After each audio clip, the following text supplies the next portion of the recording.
إن الحمد لله نحمده ونستعينه ونستغفره ونعوذ بالله من شرور أنفسنا ومن سيئات أعمالنا من يهده الله فلا مضل له ومن يضلله فلا هادي له وأشهد أن لا إله إلا الله وحده لا شريك له وأشهد أن محمدا عبده ورسوله أما بعد فإن خير الحديث كتاب الله وخير الهدي هدي محمد صلى الله عليه وسلم وشر الأمور محدثاتها وكل محدثة بدعة وكل بدعة ضلالة وكل ضلالة في النار.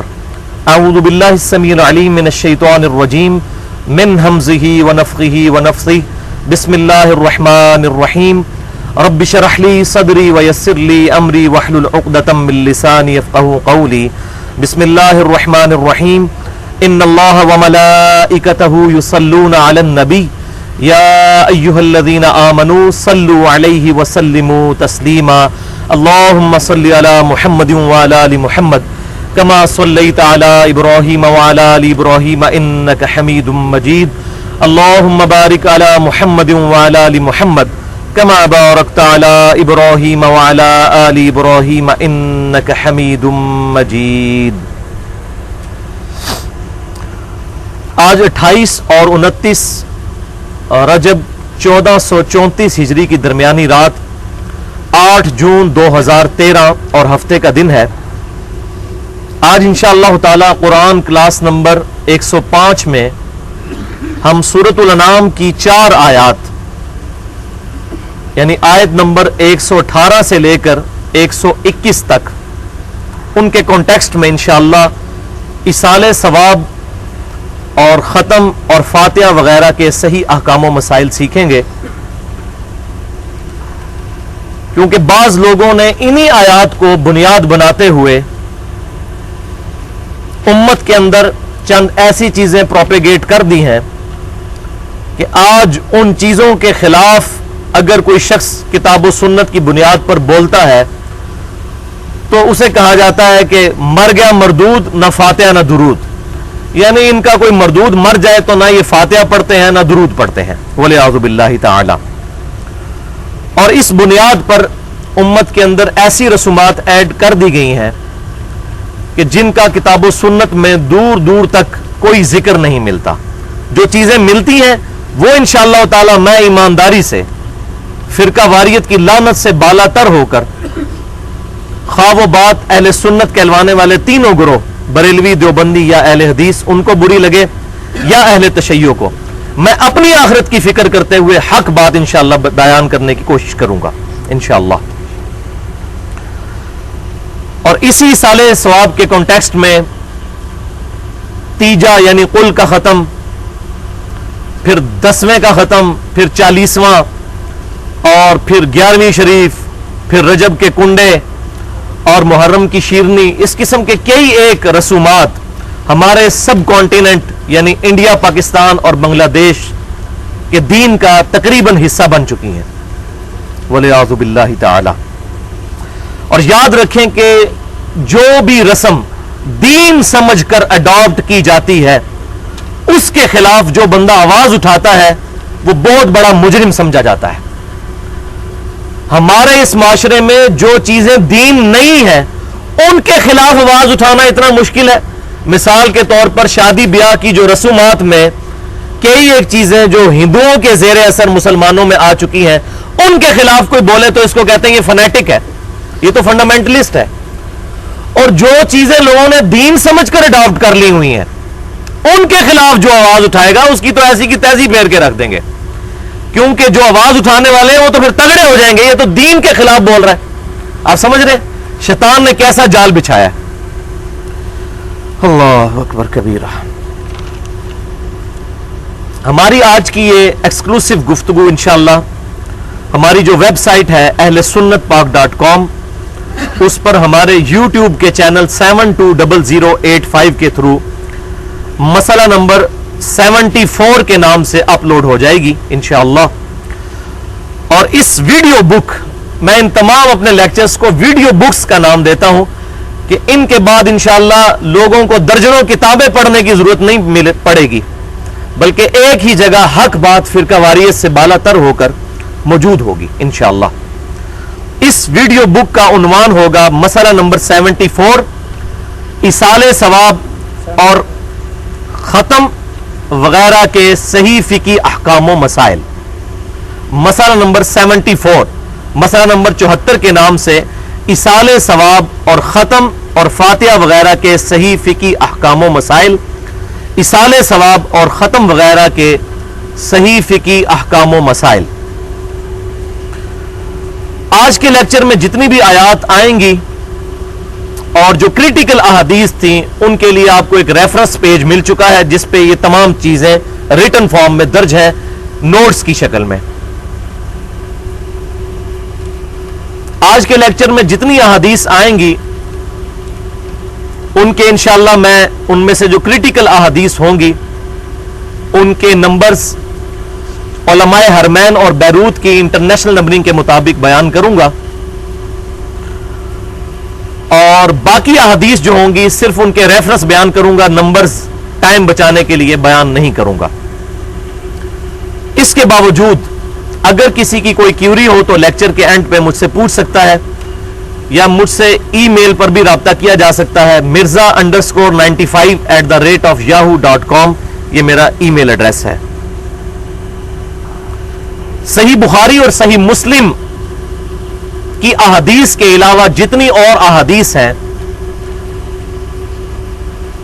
ان پر ظاہر ہے کہ صحیح اور ضعیف کا حکم بھی لگتا ہے۔ بخاری اور مسلم پر امت متفق ہے کہ اس کی تمام متصل الاسناد مرفوع احادیث قطعی الصحت ہیں۔ اس کے علاوہ جتنی احادیث میں بخاری اور مسلم سے ہٹ کر کوٹ کروں گا ان کی صحت کے اعتبار سے میں نے صرف وہ احادیث سلیکٹ کی ہیں کہ جن احادیث کو موجودہ دور میں دو بڑے حدیث کے علم کے جو ماہر ہیں، شیخ البانی رحمہ اللہ اور ہمارے پاکستان میں شیخ زبیر علی زئی حفظہ اللہ، دونوں نے متفقہ طور پر جن کی صحت پر حکم لگایا ہے۔ اگر ایک کا بھی اختلاف تھا اور اصول محدثین پر وہ واقعی اختلاف بنتا تھا، وہ تمام روایتیں میں نے چھوڑ دی ہیں۔ لہٰذا اگر کوئی کہ جی فلاں حدیث کو شیخ البانی نے صحیح کہا جبکہ اصول محدثین پر وہ پکی ضعیف روایت ہے، تو میں بیان نہیں کروں گا۔ کئی ایسی احادیث شیخ البانی نے اپنے منہج کی غلطی کی وجہ سے ان پر صحت کا حکم لگایا ہے، لیکن اصول محدثین پر، پہلے 300 سال کے جو محدثین کے اصول ہیں ان پر وہ احادیث ضعیف ہیں، اس لیے ان کو میں بیان نہیں کروں گا، سکپ کر دوں گا۔ آج کا لیکچر دو پورشنز پر، دو حصوں پر مشتمل ہوگا۔ پورشن نمبر 1 میں انشاءاللہ تعالی یہ 4 آیات کا ترجمہ اور ان کی مختصر تشریح سننے کی سعادت حاصل کریں گے، اور پورشن نمبر 2 میں 3 علمی پوائنٹس میں ایصال ثواب کے مسئلے کو انشاءاللہ ڈسکس کریں گے۔ تو پورشن نمبر 1 کی طرف آتے ہیں، اپنا ریفرنس پیج نکال لیجئے، ایک دفعہ دروشی پڑھ لیں۔ اللہم صلی علی محمد وعلی آل محمد کما صلیت علی ابراہیم وعلی آل ابراہیم انک حمید مجید، اللہم بارک علی محمد وعلی آل محمد کما بارکت علی ابراہیم وعلی آل ابراہیم انک حمید مجید۔ سورۃ الانعام آیت نمبر 118 سے 121۔ اعوذ باللہ من الشیطان الرجیم، بسم اللہ الرحمن الرحیم۔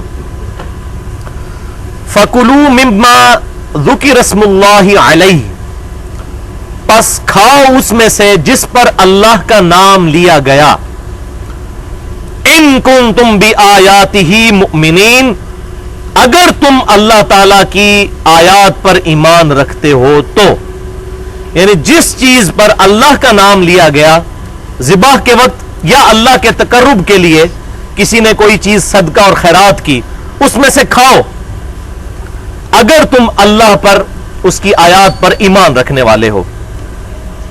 وَمَا لَكُمْ أَلَّا تَأْكُلُوا مِمَّا ذُكِرَ اسْمُ اللَّهِ عَلَيْهِ، اور تمہیں کیا ہوا ہے، کیوں کر ایسا ہو سکتا ہے کہ تم اس میں سے نہ کھاؤ جس پر اللہ کا نام لیا گیا ہے۔ وَقَدْ فَصَّلَ لَكُمْ مَا حَرَّمَ عَلَيْكُمْ، جبکہ اللہ تعالیٰ نے تفصیل کے ساتھ وہ چیزیں بیان کر دی ہیں جو اس نے حرام کی ہیں، جن پر ذبح کے وقت اللہ کا نام لیا گیا، بسم اللہ واللہ اکبر، جو صحیح بخاری اور مسلم کی متفقن علیہ حدیث ہے، امام کائنات سید الاولین والآخرین شفیع المذنبین رحمت للعالمین سیدنا و مولانا امام اعظم محمد رسول اللہ صلی اللہ علیہ وسلم جب بھی مینڈے قربان کیا کرتے تھے تو ان کے پہلوؤں پر اپنا قدم مبارک رکھ کر بسم اللہ واللہ اکبر پڑھ کر ان پر چھری چلایا کرتے تھے. اور یہ جو تکبیر کے الفاظ ہیں یہ اہل سنت اور اہل تشیع کے درمیان کامن ہے. ان پر اللہ کا نام لیا گیا، اس میں سے کیوں کر ہو سکتا ہے کہ تم نہ کھاؤ، جبکہ اللہ تعالیٰ نے وَقَدْ فَصَّلَ لَكُمْ مَا حَرَّمَ عَلَيْكُمْ تفصیل سے بیان کر دی ہیں وہ چیزیں جو حرام کی گئی ہیں تم پر. اور یہ مکی دور کی آخری صورت ہے. اس سے پہلے سورۃ النحل نازل ہو چکی تھی، اس کی آیت نمبر 115 میں 4 چیزیں اللہ تعالیٰ نے واضح طور پر حرام فرما دی تھی. اسی سے ملتی جلتی آیات پھر سورۃ المائدہ میں بھی آئیں، وہ آج ہمارے درس میں بھی ہیں.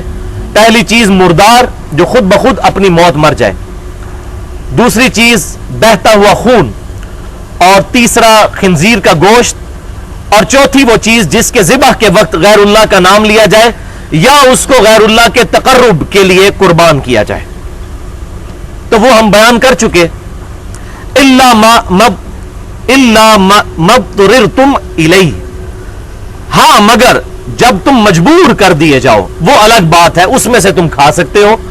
وہ سورۃ النحل میں بھی موجود ہے اور باقی قرآن پاک میں کئی مقامات پر یہ مضمون آیا ہے کہ اگر زندگی موت کی کشمکش بن جائے پھر حرام میں سے اتنا کھایا جا سکتا ہے دل میں کراہت رکھتے ہوئے کہ جس سے جان بچ جائے.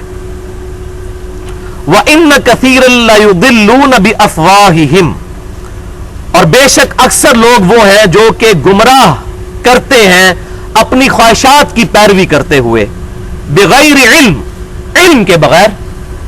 میں نے کئی دفعہ یہ بات عرض کی ہے کہ جو بھی شخص علم کے بغیر بات کرتا ہے اس کے پیچھے اس کی خواہشات نفس اور اس کے جذبات ہوتے ہیں. اس لیے آپ دیکھتے ہیں کہ جتنے جذباتی لوگ ہیں اتنے ہی بے علم ہوتے ہیں. ان کو الف بے نہیں دین کی آتی ہوتی، لیکن اتنے جذبات کے ساتھ اپنے عقائد پر محکم ہوتے ہیں کہ انسان کہتا ہے کہ اس سے زیادہ حق پر کوئی ہے نہیں ہے. تو اللہ تعالیٰ نے یہاں پر فرما دیا کہ وہ لوگ گمراہ ہوتے ہیں اپنی خواہشات کی پیروی کرتے ہوئے بغیر علم کے. بس جس طرح آباء و اجداد کو پایا، اسی تو شروع تو ہیں ہی، ہم تو شروع سے یہی کرتے آ رہے ہیں. یہ کیسے ہو سکتا ہے؟ یہ جو آپ باتیں کر رہے ہیں ہم نے تو آج تک سنی نہیں. جیسا کہ بہت بڑا قرآن و سنت کا عالم ہے کہ بچپن سے ہی قرآن و سنت پڑھ رہا ہے، اس نے آج تک سنی نہیں ہے. ان ربک ھوا اعلم بالمعتدین، بے شک تمہارا رب خوب جانتا ہے کہ کون ہے جو حد سے بڑھ جانے والے ہیں، جو راہ راست ہٹے ہوئے ہیں، جو افراط و تفرید کا شکار ہے، اللہ کے علم میں ہے. وَذَرُوا ظَاهِرَ الْإِثْمِ وَبَاطِنَهُ، اور چھوڑ دو ہر وہ گناہ چاہے وہ ظاہر ہو یا چھپا ہوا ہو. ان الذین یکسبون الاثم، بے شک وہ لوگ جو کہ جان بوجھ کر گناہ کماتے ہیں، سیجزون بما کانوا یقترفون، بے شک اللہ تبارک و تعالی ان قریب اللہ تبارک و تعالی ان کے برائی کی سزا ان کو دے دے گا. وہ پا لیں گے اپنی برائی کی سزا ان قریب. وَلَا تَأْكُلُوا مِمَّا لَمْ يُذْكَرِ اسْمُ اللَّهِ عَلَيْهِ، اور مت کھاؤ اس میں سے جس پر اللہ کا نام نہیں لیا گیا. وَإِنَّهُ لَفِسْقٌ، اور بے شک یہ بہت بڑا گناہ ہے کہ جس پر اللہ کا نام نہیں لیا گیا اس کو تم کھاؤ، حرام ہے. وَإِنَّ الشَّيَاطِينَ لَيُوحُونَ إِلَىٰ أَوْلِيَائِهِمْ، اور بے شک شیطان جو ہے وہ اپنے دوستوں کی طرف القاء کرتے ہیں، ان کو وحی کرتے ہیں، خفیہ بات ان کے دلوں میں ڈال دیتے ہیں. لِيُجَادِلُوكُمْ، تاکہ اے مسلمانوں وہ شیطان کے چیلے تم سے جھگڑیں. وَإِنْ أَطَعْتُمُوهُمْ، اور اگر تم نے ان کی اتباع کی، ان کی پیروی کی، اِنَّكُمْ لَمُشْرِكُونَ، تو بے شک تم بھی مشرکوں میں شامل ہو جاؤ گے. یہ صحابہ کو خطاب ہو رہا ہے اور ان کے ذریعے پوری امت کو. کہ اگر تم نے بھی ان شیاطین کی پیروی کی تو تم بھی انہی میں سے ہو جاؤ گے، وَلِعَاذُ بِاللَّهِ تَعَالَى۔ یہ کیا وہ جھگڑتے تھے مسلمانوں کے ساتھ؟ وہی من گھڑت قصے خیالات کے ساتھ مسلمانوں کو چھیڑتے تھے کہ اچھا تم کہتے ہو کہ ذبح کے وقت اللہ کا نام لیا جائے اور ذبح تم خود کرتے ہو، تو کیسی عجیب بات ہے کہ جو جانور اپنی موت مر جائے اس کو تم کہتے ہو حرام ہے، یہ مردار ہے، اس کو تو اللہ نے مارا ہوتا ہے اور وہ حرام، اور جس کو تم مارتے ہو وہ حلال۔ دیکھا کیسی پھکی دیتے تھے مسلمانوں کو وہ علم الکلام کی، جو یہ ہمارے بھی بعض لوگ جو ہے وہ عقلی دلائل رکھتے ہیں سامنے، تو عقلی دلیل پہ تو بہت زبردست بات ہے کہ جس کو اللہ مارتا ہے اس کو تم کہتے ہو حرام، اور جس کو تم اپنے ہاتھ سے ذبح کرتے ہو کہتے ہو حلال۔ تو اس قسم کے خیالات کے ساتھ مسلمانوں سے جھگڑتے تھے۔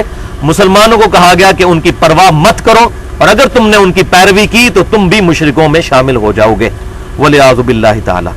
اب یہ بالکل کانٹیکسٹ واضح ہے ان آیات کا، بار بار ذکر آیا کہ ان چیزوں کو کھاؤ جس پر اللہ کا نام لیا گیا۔ ان آیات سے دو رزلٹس ہمارے سامنے آئے۔ پہلا کہ مومنین کی نشانی ہے کہ وہ اللہ کے نام پر دیے گئے ذبیحہ میں سے کھاتے ہیں جس پر اللہ کا نام پڑا جائے۔ اب اسی سے چند لوگوں نے دلیل پکڑی کہ ہم بھی قرآن پکڑ کے پڑھتے ہیں اور پھر کھانے پہ پھونک مارتے ہیں تو اللہ کا نام لیتے ہیں، آپ کو کیا تکلیف ہے، آپ کیوں نہیں کھاتے اس میں سے؟ اور کہتے ہیں نہیں دیکھیں قرآن میں لکھا ہوا ہے کہ جو لوگ 11ویں نہیں کھاتے اور جو رجب کے کنڈے نہیں کھاتے اور محرم کی شیرنی نہیں کھاتے ان کو تو اللہ تعالیٰ نے کہا تم مشرکوں میں شامل ہو جاؤ گے۔ حالانکہ یہاں پر کلام اللہ کا ذکر نہیں ہو رہا، اللہ کا نام لیا گیا، اللہ کا اسم، اور اسم جو ہے وہ کوئی صفت والی بات نہیں ہے، اللہ کا ذاتی نام، بسم اللہ واللہ اکبر، یہ اسی کانٹیکسٹ میں بات چل رہی، بلکہ یہ پوری سورۃ الانعام ہے ہی اسی ٹاپک پہ ہے، لیکن وہ جان بوجھ کر اس طرح کی چیزوں کے ساتھ پروپیگیٹ کرنے کی کوشش کرتے ہیں۔ انشاءاللہ اگلے دلائل ان کے آئیں گے۔ تو پہلی چیز بتا دی اس میں یہ ثابت ہوئی۔ دوسرا، جس چیز پر ذبح کے وقت اللہ کا نام نہ لیا جائے ایسا کھانا گناہ اور حرام ہے، چاہے وہ حلال چیز ہی کیوں نہ ہو۔ مرغی حلال ہے، بکری حلال ہے، لیکن اس کے ذبیحہ کے وقت اللہ کا نام ذکر نہیں کیا تو چاہے امام کعبہ نے اس کو ذبح کیا ہے وہ مردار ہے، حرام ہے۔ اور اس کے بالکل اپوزٹ، اگر حلال چیز کو کوئی فاسق مسلمان، حتیٰ کہ کوئی یہودی یا عیسائی بھی جو اہل کتاب ہے، وہ اللہ کا نام لے کر ذبح کرے تو وہ کھانا حلال ہے۔ اس کا ذکر سورۃ المائدہ کی آیت نمبر 5 کے اندر موجود ہے۔ اسی آیت کے اندر اہل کتاب کا ذبیحہ بھی مسلمانوں کے لیے حلال کیا گیا اور ان کی عورتوں کے ساتھ نکاح کرنے کو بھی حلال قرار دیا گیا۔ اور یہ بعض لوگ کہتے ہیں یہ اس وقت کے اہل کتاب تھے، آج کے اہل کتاب اور ہیں، اس وقت کے اور ہیں۔ بھائی اس وقت بھی مشرک ہی تھے اہل کتاب، لیکن اللہ تعالیٰ نے اہل کتاب مشرک اور بت پرست مشرکوں میں فرق کیا ہے۔ بالکل اس طریقے سے ہمیں بھی کلمہ گو مشرک اور غیر کلمہ گو مشرک میں فرق کرنا چاہیے۔ یہ نہیں کہنا چاہیے کہ یہ جو کلمہ گو مشرک ہیں یہ تو مشرکین مکہ سے بھی گئے گزرے ہیں، یہ اپنے دماغ کا علاج کرائے جو یہ بات کرتا ہے۔ اللہ تعالیٰ یہود و نصارہ جو عیسیٰ علیہ السلام کے بارے میں ڈوینٹی کلیم کرتے تھے اور عزیر علیہ السلام کے بارے میں، ان کی عورتوں سے نکاح کو جائز قرار دیا اور ان کے شرک کو اللہ تبارک تعالیٰ نے شرک سمجھتے ہوئے صرف اہل کتاب ہونے کا ان کو بینیفٹ دیا۔ تو جو اہل قرآن ہیں ہمارے مسلمان، اگر ان میں کوئی ایسی خرابی موجود ہے تو ان کی عورتوں کے ساتھ بھی نکاح بدرجہ اولا جائز ہے۔ یہ اکثر پوچھ رہے ہوتے ہیں جی شیعہ کے ساتھ نکاح ہو جاتا ہے، جی بریلوی کے ساتھ ہو جاتا ہے، جی اہل حدیث کے ساتھ ہو جاتا ہے۔ ان ظالموں سے پوچھیں کہ اہل کتاب کی عورتوں کے ساتھ اگر نکاح ہو جاتا ہے تو یہ کلمہ کو جو مسلمان ان سے بھی گئے گزرے؟ بس ان مولویوں نے الٹا گیئر چلا دیا ہوا ہے فرقہ واریت کی لعنت کی وجہ سے، وَلِعَاذُ بِاللَّهِ تَعَالَى۔ لیکن یہ بات بھی یہاں پر یاد رکھیں کہ صرف اللہ کا نام لینا کافی نہیں ہے۔ بعض صورت میں کافی بھی ہو سکتا ہے اگر آپ نے صرف گوشت کے لیے ذبح کیا، صرف گوشت کھانے کے لیے اللہ کا نام لیا، لیکن اگر وہ ذبیحہ اللہ کے علاوہ کسی اور کے تقرب کے لیے ہے تو اسی میں امپلائڈ ہے کہ اس پر غیر اللہ کا نام بولا گیا۔ لیکن یہ مسئلہ اس سے اجتہادن نکلتا ہے، ڈائریکٹ نہیں ہے۔ اگر کوئی شخص کہتا ہے میں فلاں بزرگ کے ایصال ثواب کے لیے کر رہا ہوں، اس کو ہم اجتہادن ناجائز سمجھتے ہیں، قطعی طور پر حرام کا فتویٰ نہیں لگا سکتے، لیکن جائز کسی صورت نہیں ہے۔ البتہ اگر کسی کا یہ عقیدہ ہو گیا کہ میں شیخ عبد القادر جیلانی رحمت اللہ علیہ کے ایصال ثواب کے لیے یہ بکرا یہ نیاز دوں گا، ہوگی تو اللہ کے نام کی، لیکن ان کو ثواب پہنچے، اس کی برکت سے مجھ سے مصیبتیں ٹل جائیں گی، تو اب اس نے شیخ عبد القادر جیلانی رحمت اللہ علیہ کے بارے میں ایسا عقیدہ رکھا جو عقیدہ صرف اللہ تعالیٰ کے ساتھ خاص رکھنا چاہیے تھا، لہذا اس کا یہ سارے کا سارا کھانا 100% حرام ہوگا، والعیاذ باللہ تعالی۔ اب یہاں پر ان آیات کے کانٹیکسٹ میں سورۃ المائدہ کی آیت نمبر 3 بڑی امپورٹنٹ ہے، جو آپ کے ریفرنس پر دوسرے نمبر پر ہے۔ یہ کافی لمبی آیت ہے، لیکن اس کا کچھ پورشن میں نے اس میں نقل کیا ہے۔ بسم اللہ الرحمن الرحیم۔ سورۃ المائدہ میں شریعت محمدیہ صلی اللہ علیہ وسلم کے فائنل احکام آئے ہیں، شریعت کے، یعنی اسلامی فقہ، اس کے فائنل احکامات۔ حرمت علیکم المیتۃ، یہ وہی جو میں نے کہا تھا سورۃ النحل میں بھی 4 چیزیں، یہاں پر 11 چیزیں حرام کی گئی ہیں، ان میں سے 5 کا ذکر ہم آج کے درس کے حوالے سے اس کانٹیکسٹ میں کریں گے۔ حرام کر دیا گیا تم پر مردار، والدم، اور بہتا ہوا لہو، یعنی لہو کا کھانا، خون ویسے پاک ہے اگر کپڑوں کو لگ جائے، ولحم الخنزیر، اور خنزیر کا گوشت، پگ کا گوشت، سور کا گوشت۔ اور یہ جو مشہور ہے کہ خنزیر کا نام زبان پر لے آئے تو زبان پلید ہو جاتی ہے، تو قرآن پاک میں ہے، اگر قرآن میں یہ آیات پڑھ رہے ہیں تو اس کے ہر لفظ پہ 10 نیکیاں ملیں گی، جامعہ ترمذی کی صحیح حدیث کے مطابق۔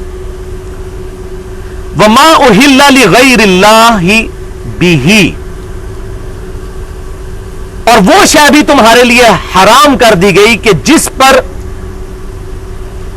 اللہ کے علاوہ کسی اور ہستی کا نام بولا گیا، ذبح کے وقت یا اس کے تقرب کے لیے، اور اس کے علاوہ بھی کافی چیزیں آئیں۔ پھر ایک اور چیز کا ذکر آیا، وما ذبح علی النصب، اور جو چیزیں بت کے تھانوں پر ذبح کی جاتی ہیں وہ بھی حرام کی گئیں۔ یہاں یہ ذکر نہیں کہ غیر اللہ کے نام پر، بت خانے جہاں پر تھے وہاں پر اللہ کے نام پر بھی ذبح کرنا حرام ہے، کیونکہ وہ جگہ جو ہے وہ اللہ کی نافرمانی کی ہے۔ کسی نہ کسی درجے میں اس جگہ میں اگر بت ہے یا کوئی صاحب مزار موجود ہے، اس کے تقرب کا عقیدہ آ سکتا ہے۔ اگر صدقہ و خیرات ہی کرنا تو ادھر ہی کر سکتے ہیں۔ الیوم اکملت لکم دینکم، آج کے دن ہم نے تمہارا دین تمہارے لیے مکمل کر دیا۔ واتممت علیکم نعمتی ورضیت لکم الاسلام دینا، اور تم پر اپنی نعمت تمام کر دی اور اسلام کو ایز اے ریلیجن تمہارے لیے پسند کیا۔ یہ بھی آیت اس کے اندر آئی، دین کے تکمیل کی خوشخبری جو بخاری اور مسلم میں موجود ہے۔ آپ صلی اللہ علیہ وسلم پر یہ آیت مبارکہ حجۃ الوداع کے موقع پر 9 ذوالحجہ کے دن، یوم عرفہ کے دن، 10 ہجری کے اندر جمعۃ المبارک کے دن میدان عرفات میں یہ آیات نازل ہوئی۔ تو اس میں ہمیں ان چیزوں کا پتہ چل گیا کہ جن کا کھانا اللہ تعالیٰ نے حرام کر دیا ہے۔ اب رہا مسئلہ KFC یا میکڈونلڈ، ان کے جو چکن کی چیزیں ہیں ان کے بارے میں کیا شرعی حکم لگے گا، تو اس میں 2 صورتیں ہوں گی۔ اگر تو مسلمان ملکوں میں KFC ہے یا میکڈونلڈز ہے یا اسی طریقے سے اور ملٹی نیشنل کمپنیاں ہیں، اور ظاہر ہے کہ گورنمنٹ کی اجازت سے وہ حلال چکن استعمال کرتے ہیں، جس طرح ہمارے ملک میں K&N's کا وہ چکن استعمال کرتے ہیں، حلال چکن، تو یہاں پر تو وہ کھانا بلا کراہت جائز ہے، حلال ہے۔ البتہ غیر مسلم ملکوں کے اندر جہاں پر اس چیز کی ایشورٹی نہیں ہے کہ یہ لوگ ذبیحہ کریں گے اور شک میں انسان رہتا ہے، وہاں پر قطعاً ایسا کھانا نہیں کھانا چاہیے۔ البتہ ذبیحہ کے علاوہ جتنے کھانے ہیں اہل کتاب کے، وہ مطلقاً سورۃ المائدہ کی آیت نمبر 5 میں حلال کر دیے گئے ہیں۔ اگر کوئی یہودی یا عیسائی دال پکا کر یا سبزی پکا کر آپ کے سامنے رکھتا ہے تو حلال ہے، کیونکہ اس میں ذبیحہ والا چکر نہیں ہے. ذبیحہ کے لیے اللہ کا نام ذکر کرنا، بسم اللہ واللہ اکبر، بہت ضروری ہے. تو غیر مسلم ملکوں میں ان چیزوں کو استعمال نہیں کیا جا سکتا. بعض ہمارے جدید سکولرز نے صحیح بخاری کی ایک حدیث کا بڑا غلط مطلب بیان کیا ہے، میں چاہ رہا ہوں یہاں پر ایڈریس کر دوں. صحیح بخاری انٹرنیشنل نمبرنگ کے مطابق 5507 نمبر حدیث ہے، 5507، جس میں اما عائشہ رضی اللہ تعالیٰ عنہ کہتی ہیں کہ اللہ کے رسول صلی اللہ علیہ وسلم، کچھ نیو مسلمز ہیں، عرب ہیں، پینڈو جڈ لوگ ہیں، نئے نئے مسلمان ہوئے ہیں، ہمارے پاس گوشت ہدیہ کے طور پر لے کر آتے ہیں، ہے مسلمان ہیں. اب ہمیں نہیں پتا کہ انہوں نے ذبیحہ کے وقت اللہ کا نام اس پر لیا ہے یا نہیں لیا، ہم شک میں ہیں. تو کیا ہم ایسے لوگوں کا کھانا کھا لیا کریں؟ تو آپ صلی اللہ علیہ وسلم نے فرمایا کہ ہاں، تم بسم اللہ پڑھ کر اللہ کا نام لے کر اس میں سے کھا لیا کرو. تو وہ کہتے ہیں کہ اس سے یہ بات پتا چلی کہ اگر انہوں نے اللہ کا ذکر نہ بھی لیا تو ذبح کے بعد جب کھانا پک کر تیار ہو کر سامنے آ گیا، چاہے KFC آ گیا چائنا کے اندر، تو بسم اللہ پڑھ کر اس کو کھا لیں. یہ یوسف القرضاوی صاحب کو یہ بہت بڑی اجتہادی غلطی لگی ہے. میں ان کی بہت عزت کرتا ہوں. اسلام میں حلال و حرام جو ان کی کتاب ہے، واقع یہ ہے کہ اس وقت امت لیول کی ان کی خدمت ہے، اور میں نے مسئلہ نمبر 69B میں ان کا پورا تعارف بھی کروایا ہے. آج کے دور کے بہت بڑے انٹرنیشنل سکولر ہیں، ان کو یہ غلطی لگی تو انہوں نے اس حدیث سے سہارا لیا، حالانکہ یہ حدیث آؤٹ آف کانٹیکسٹ وہ انہوں نے کوٹ کی. یہ حدیث ہے نیو مسلمز کے بارے میں، اور یہ حقیقت بات ہے کہ نئے مسلمان جو ہوتے ہیں بڑے احتیاط کرنے والے ہوتے ہیں. نبی صلی اللہ علیہ وسلم نے صرف شک کو زائل کرنے کے لیے اما عائشہ سے کہا کہ آپ شک زائل کرنے کے لیے ان کا ذبیحہ بسم اللہ پڑھ کر کھا لیا کرو، غیر مسلموں کا نہیں، مسلمانوں کا. اور بسم اللہ تو ویسے بھی پڑھنا چاہیے کھانے پر. لہٰذا یہ غیر مسلموں کے بارے میں یا اہل کتاب کے بارے میں یہ معاملہ نہیں ہے، کیونکہ وہاں پر جب تک ہمیں شورٹی نہیں ہوگی، جب تک ہمیں یقین نہیں ہوگا کہ انہوں نے اللہ کا نام لیا ہے، اس وقت تک ہم اس کو حلال نہیں کہہ سکتے. تو اللہ کا نام لینا بھی ضروری ہے اگر صرف گوشت ہے.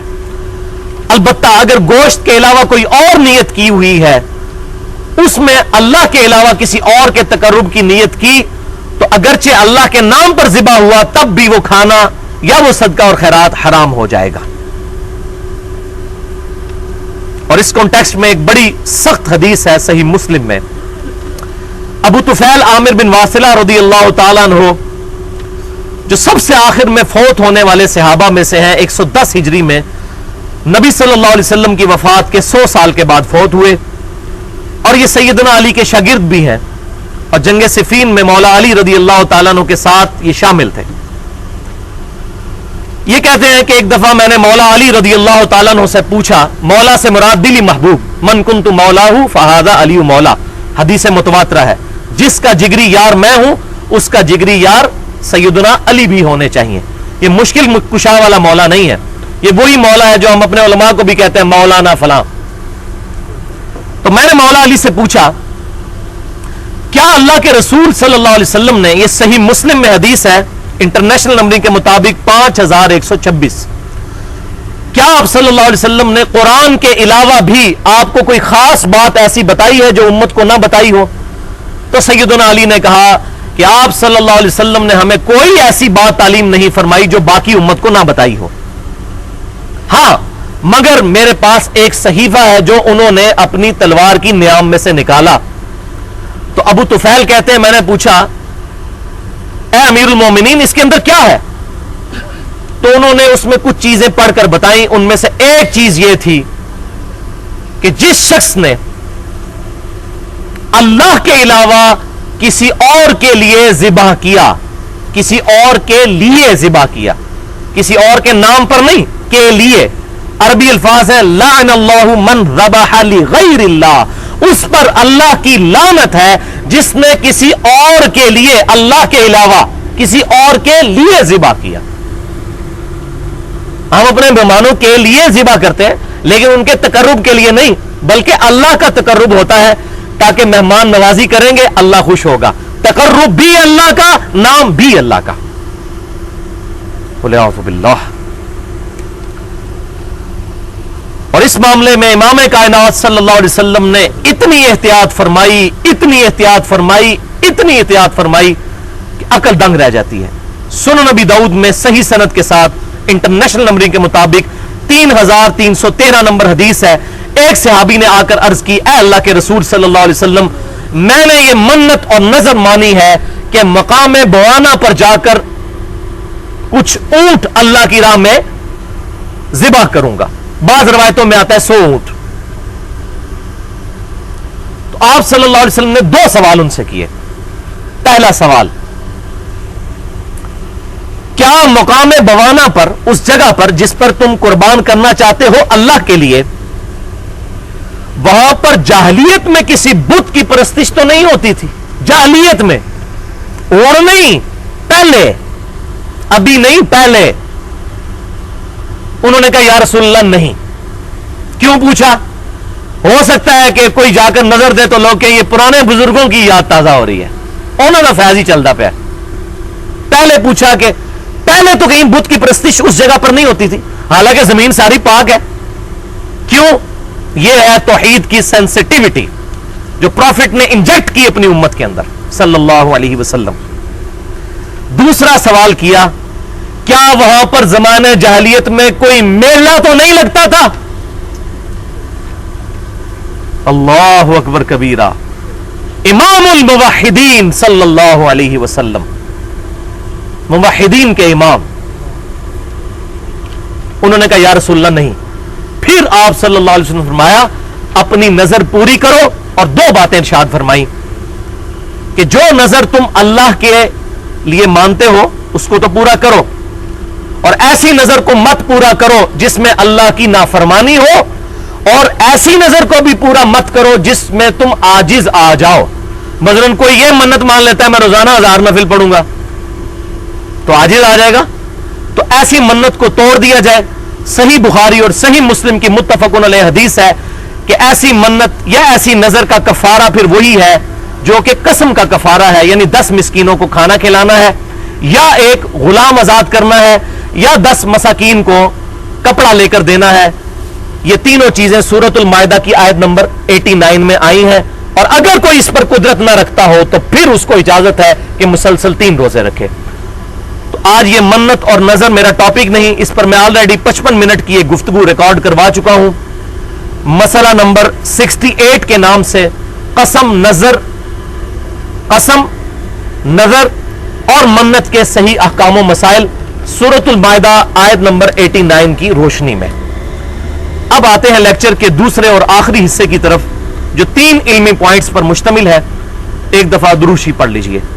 اللہم صلی علی محمد وعلی آل محمد کما صلیت علی ابراہیم وعلی آل ابراہیم انک حمید مجید۔ اللہم بارک علی محمد وعلی آل محمد کما بارکت علی ابراہیم وعلی آل ابراہیم انک حمید مجید۔ پورشن نمبر 2 جو کہ 3 اہم علمی پوائنٹس پر مشتمل ہے۔ علمی پوائنٹ نمبر 1 کہ ایصال ثواب، یا جس کو ہم آسان زبان میں کہہ سکتے ہیں زندوں کی طرف سے فوت شدگان کی طرف نفع پہنچانے کا ذریعہ،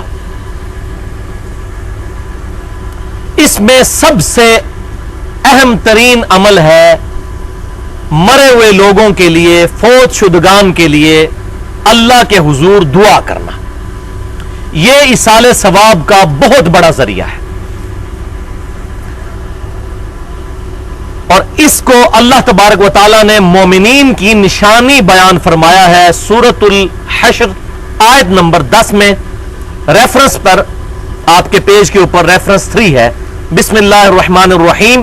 والذین جاءوا من بعدہم، وہ لوگ جو کہ ایمان والوں کے مرنے کے بعد جو آنے والے ایمان والے لوگ ہیں، یقولون، وہ اللہ کے حضور دعا کرتے ہیں، کہتے ہیں ربنا اغفر لنا ولاخواننا الذین سبقونا بالایمان، اے رب ہمارے، ہمیں بھی بخش دے اور ہم سے پہلے جتنے ایمان والے گزرے ہیں، فوت ہو چکے ہیں، جو سابقہ مسلمان ہیں، ایمان کے ساتھ دنیا سے گئے، اے اللہ ان کو بھی بخش دے. وَلَا تَجْعَلْ فِي قُلُوبِنَا غِلًّا لِّلَّذِينَ آمَنُوا، اور ہمارے دلوں میں ان گزرے ہوئے مسلمانوں کے بارے میں کوئی کینہ نہ رکھ. ربنا انک رؤوف الرحیم، اے رب ہمارے تو بخشنے والا ہے بے شک اور رحم فرمانے والا ہے. یہ وہ چیز ہے جو اللہ تعالیٰ نے قرآن میں ہم پر فرض کی ہے کہ ایمان والوں کی نشانی ہے کہ وہ اپنے سے پہلے فوت شدگان مسلمانوں کے لیے دعا کرتے ہیں. الحمدللہ. اور اسی کی ترغیب امام کائنات صلی اللہ علیہ وسلم نے ایک حدیث میں ارشاد فرمائی جو صحیح مسلم میں انٹرنیشنل نمبرنگ کے مطابق کتاب الذکر و دعا چیپٹر میں 6929 نمبر حدیث ہے کہ آپ صلی اللہ علیہ وسلم نے فرمایا کہ اللہ تعالی مسلمان آدمی کی وہ دعا جو وہ اپنے دوسرے مسلمان بھائی کے لیے اس کی غیر موجودگی میں کرتا ہے قبول فرماتا ہے. الحمدللہ. اور ساتھ ہی ارشاد فرمایا کہ اللہ تعالیٰ جو اپنے بھائی کے لیے غیر موجودگی میں دعا کرتا ہے اس کے پیچھے ایک فرشتہ مقرر کر دیتا ہے، اور جب وہ اپنے غیر حاضر بھائی، چاہے وہ دنیا میں موجود ہے یا نہیں موجود، وہاں پر موجود نہیں، اس کے لیے دعا کر رہا ہوتا ہے تو فرشتہ پیچھے سے آمین کہتا ہے اور کہتا ہے اللہ تجھے بھی وہ چیزیں عطا کرے جو تو اپنے بھائی کے لیے مانگ رہا ہے. الحمدللہ. اور فرشتوں کی آمین، فرشتے تو مستجاب الدعوات ہیں، اللہ تعالیٰ ان کی دعائیں قبول کرتا ہے، معصوم ہے. اللہ تبارک و تعالیٰ نے ایصال ثواب کا ذریعہ امت کے لیے خود ہی رکھ دیا دعا کی شکل میں. چنانچہ صحیح بخاری اور صحیح مسلم کی متفق علیہ حدیث ہے کہ امام کائنات صلی اللہ علیہ وسلم نے ارشاد فرمایا مسلمان کے مسلمان پر 5 حق ہیں. نمبر 1، اس کے سلام کا جواب دے. نمبر 2، اگر وہ مرض میں مبتلا ہو تو اس کی عیادت کرے. نمبر 3، اس کے جنازے میں شامل ہو. یہ آ گیا ذکر، جنازے میں شامل ہوگا تو دعا کرے گا فوت شدگان کے لیے. نمبر 4، جب وہ دعوت پیش کرے تو اس کی دعوت کو قبول کرے. اور یہ پرٹیکولر دعوت جو ہے وہ نکاح کی دعوت، اس کو تو واجب قرار دیا گیا بخاری اور مسلم میں کہ جو ولیمے کی دعوت ہے اس کو قبول کرنا واجب ہے. اور نمبر 5، جب مسلمان چھینک میں اس کے جواب میں کہے الحمدللہ تو اس کو جواب دے یرحمک اللہ، اللہ تجھ پر رحم فرمائے. یرحمک اللہ کہنا یہ 5واں حق ہے. اور صحیح بخاری اور صحیح مسلم کی ایک اور حدیث ہے متفق علیہ حدیث. اب دیکھ لیں میرے لیکچر میں اکثر حدیث بخاری اور مسلم سے ہوتی ہیں. متفق علیہ حدیث ہے کہ آپ صلی اللہ علیہ وسلم 7 باتوں کا حکم فرمایا کرتے تھے. یہاں تو صرف فرمایا کہ یہ حق ہے، وہاں پر 7 چیزوں کا حکم فرمایا کرتے تھے. ان میں سے یہ 5 چیزیں بھی شامل ہیں جن میں یہ چیز بھی ہے کہ مسلمان بھائی کا جنازہ پڑھا کرو. پھر صحیح مسلم میں انٹرنیشنل نمبرنگ کے مطابق 2199 نمبر حدیث ہے 2199 کہ آپ صلی اللہ علیہ وآلہ وسلم نے ارشاد فرمایا کہ جس مسلمان کے جنازے میں 40 ایسے بندے شریک ہو جائیں جو اللہ کے ساتھ شرک نہ کرتے ہوں، عام مسلمان نہیں، ایسے مسلمان جو شرک نہ کرتے ہوں، تو اللہ تعالیٰ ان مسلمانوں کی شفاعت اس بندے کے حق میں قبول کر لیتا ہے، یعنی اس کی مغفرت ہو جاتی ہے. بڑا خوش نصیب ہے جس کے جنازے میں 40 موحدین شامل ہو جائیں.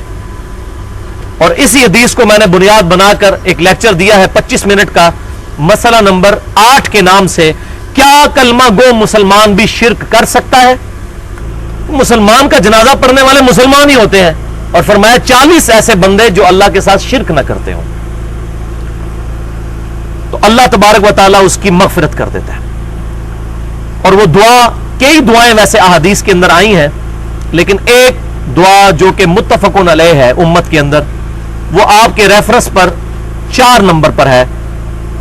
جامعہ ترمذی میں انٹرنیشنل نمبر کے مطابق 1024 اور سنن ابی داؤد میں 3201 نمبر حدیث ہے کہ آپ صلی اللہ علیہ وسلم تیسری تکبیر کے بعد یہ دعا پڑھا کرتے تھے جنازے کی نماز میں: اللہم اغفر لحینا و میتنا و شاہدنا و غائبنا و صغیرنا و کبیرنا و ذکرنا و انثانا اللہم من احییتہ منا فاحیہ علی الاسلام ومن توفیتہ منا فتوفہ علی الایمان.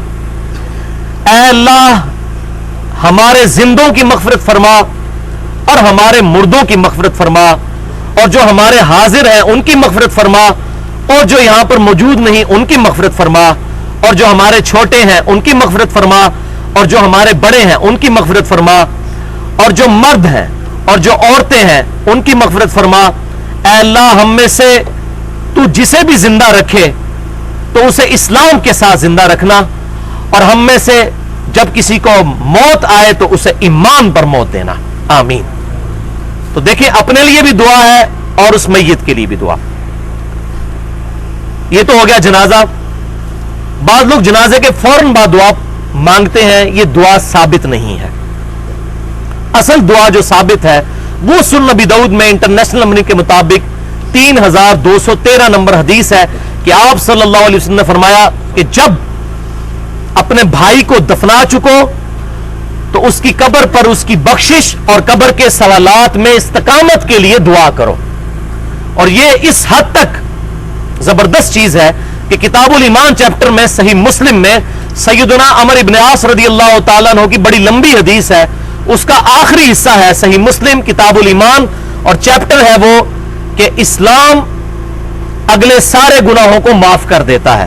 اس چیپٹر میں یہ حدیث امام مسلم لے کر آئے ہیں کہ سیدنا عمر ابن عاص نے اپنی وفات کے وقت اپنے بچوں کو کافی نصیحتیں کی. ان میں سے آخری نصیحت یہ تھی کہ جب میں مر جاؤں تو میری قبر پر اتنی دیر بیٹھے رہنا جتنی دیر اونٹ کو قربان کر کے اس کا گوشت تقسیم کیا جاتا ہے، تاکہ میں اپنی قبر کے ساتھ مانوس ہو جاؤں اور تمہاری وجہ سے مجھے قبر میں منکر نکیر کے سوالات میں آسانی ہو.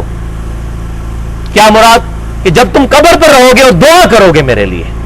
یہ نہیں ہے کہ انہوں نے فرشتوں کو روک لینا ہے، اور بعض لوگ اس طرف چل پڑتے ہیں کہ جی وہ مردہ سن رہا ہوتا ہے، یہ ہوتا ہے وہ ہوتا ہے. اس کو اس حدیث کے ساتھ جوڑے، صحیح مسلم کی وہ حدیث کہ دعا کی برکت سے سوالات میں استقامت ہوگی. الحمدللہ. اور پوری زندگی آپ صلی اللہ علیہ وسلم نے پوری امت کو یہ دعا تعلیم فرمائی. تشہد میں صحیح بخاری اور صحیح مسلم کی متفق علیہ حدیث ہے، اور صحیح مسلم میں انٹرنیشنل نمبرنگ کے مطابق 1324 نمبر کہ آپ صلی اللہ علیہ وسلم حکم فرمایا کرتے تھے.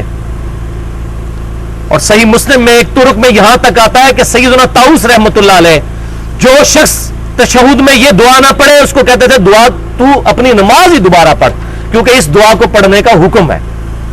اس کے علاوہ جتنی دعائیں وہ پڑھ سکتے ہیں. بخاری اور مسلم میں کہ درود شریف کے بعد جو چاہو اپنے رب سے مانگو، لیکن یہ دعا حکمن ہے.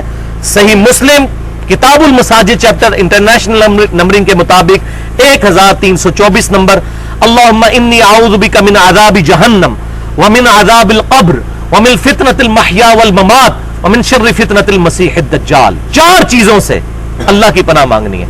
اے اللہ میں تجھ سے پناہ مانگتا ہوں عذاب جہنم سے، دوزخ کے عذاب سے، عذاب قبر سے، 2 زندگی اور موت کے فتنے سے، اور چوتھا مسیح الدجال کے فتنے سے. ان 4 چیزوں کے شر سے اے اللہ میں تیری پناہ میں آتا ہوں. تو یہ دنیا میں بھی ہم نے تشہد میں عذاب قبر سے اللہ کی پناہ مانگنی ہے، اور مرنے کے بعد مسلمان بھائی کے لیے اس کی قبر پر دعا کرنی ہے، قبر کے سوالات میں استقامت کی. ہاں جی، اب آ رہی ہے تعزیت کی دعا. یہ آج کل ہمارے معاشرے میں بہت بڑا ایشو بنا ہوا ہے. خصوصاً انڈیا، پاکستان اور بنگلہ دیش کے اندر ایک رواج ہے کہ لوگ سوگ مناتے ہیں. وہ بالکل ٹھیک ہے. بخاری اور مسلم کی متفق علیہ حدیث ہے کہ میت پر 3 دن کا سوگ ہے. صرف عورت 4 مہینے 10 دن اپنے خاوند کے لیے سوگ کرے گی. یہ بخاری اور مسلم کی متفق علیہ حدیث ہے. اور سوگ یہ نہیں ہے کہ ماتم کرنا ہے یا نوحہ کرنا ہے، اس کی ممانعت ہے بخاری اور مسلم میں. وہ انشاءاللہ کبھی ٹاپک الگ سے میں بیان کروں گا. سوگ یہ ہے کہ وہاں پر کوئی ایکسٹرا ایکٹیویٹی نہیں ہوگی، حتیٰ کہ کھانا بھی نہیں پکے گا، بلکہ محلے دار یا رشتہ دار اس گھر میں کھانا بھیجیں گے. اور آپ صلی اللہ علیہ وسلم ایسے کیا کرتے تھے کیونکہ وہ غم کی کیفیت میں ہوتا تھا گھر. تو آپ صلی اللہ علیہ وسلم تعزیت کی کیا دعا فرمایا کرتے تھے؟ ویسے تو بہت دعائیں ہیں ملی ہیں، لیکن ان میں سے پرفیکٹ کوئی بھی ایسی دعا نہیں ہے جو پرٹیکولر تعزیت کی دعا ہو، سوائے اس دعا کے جو صحیح مسلم میں آئی ہے انٹرنیشنل نمبرنگ کے مطابق 2130 کتاب الجنائز چیپٹر میں، کہ سیدنا ابو سلمہ رضی اللہ تعالیٰ عنہ جب فوت ہوئے تو آپ صلی اللہ علیہ وسلم ان کی تعزیت کے لیے ان کے گھر آئے، تو آپ صلی اللہ علیہ وسلم نے ان الفاظ کے ساتھ ان کے گھر والوں کے ساتھ تعزیت کی. ہمارے سب کانٹیننٹ میں تو وہ آتے ہیں کہنے دعا کرو جی، اور دعا کیا کر رہے ہوتے ہیں؟ ایک دفعہ سورۃ الفاتحہ اور 3 دفعہ کل شریف پڑھ کے اس کو ایصال ثواب کر رہے ہوتے ہیں، جو کسی ضعیف روایت سے بھی ثابت نہیں.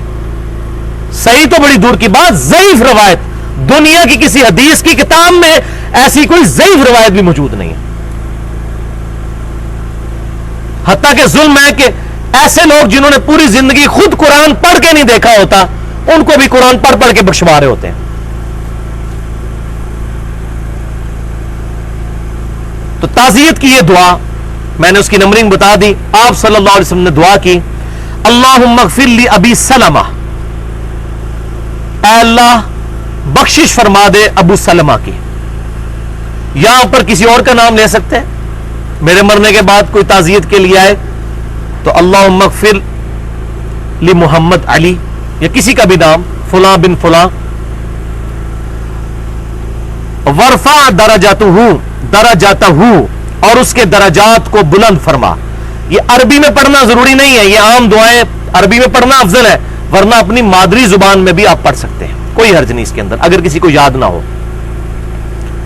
فی المہدیین، اس کے درجات کو بلند کر ہدایت یافتہ لوگوں میں سے جو ان کو مرتبہ ملا ہے ان میں بھی بلند درجات اس کو عطا فرما. وَخْلُفْهُ فِي عَقِبِهِ فِي الْغَابِرِينَ، اور اے اللہ تو خلیفہ بن جا پچھلے اس کے جو ورثاء ہے بچ جانے والے لوگ، ان پر تو نگہبان بن جا.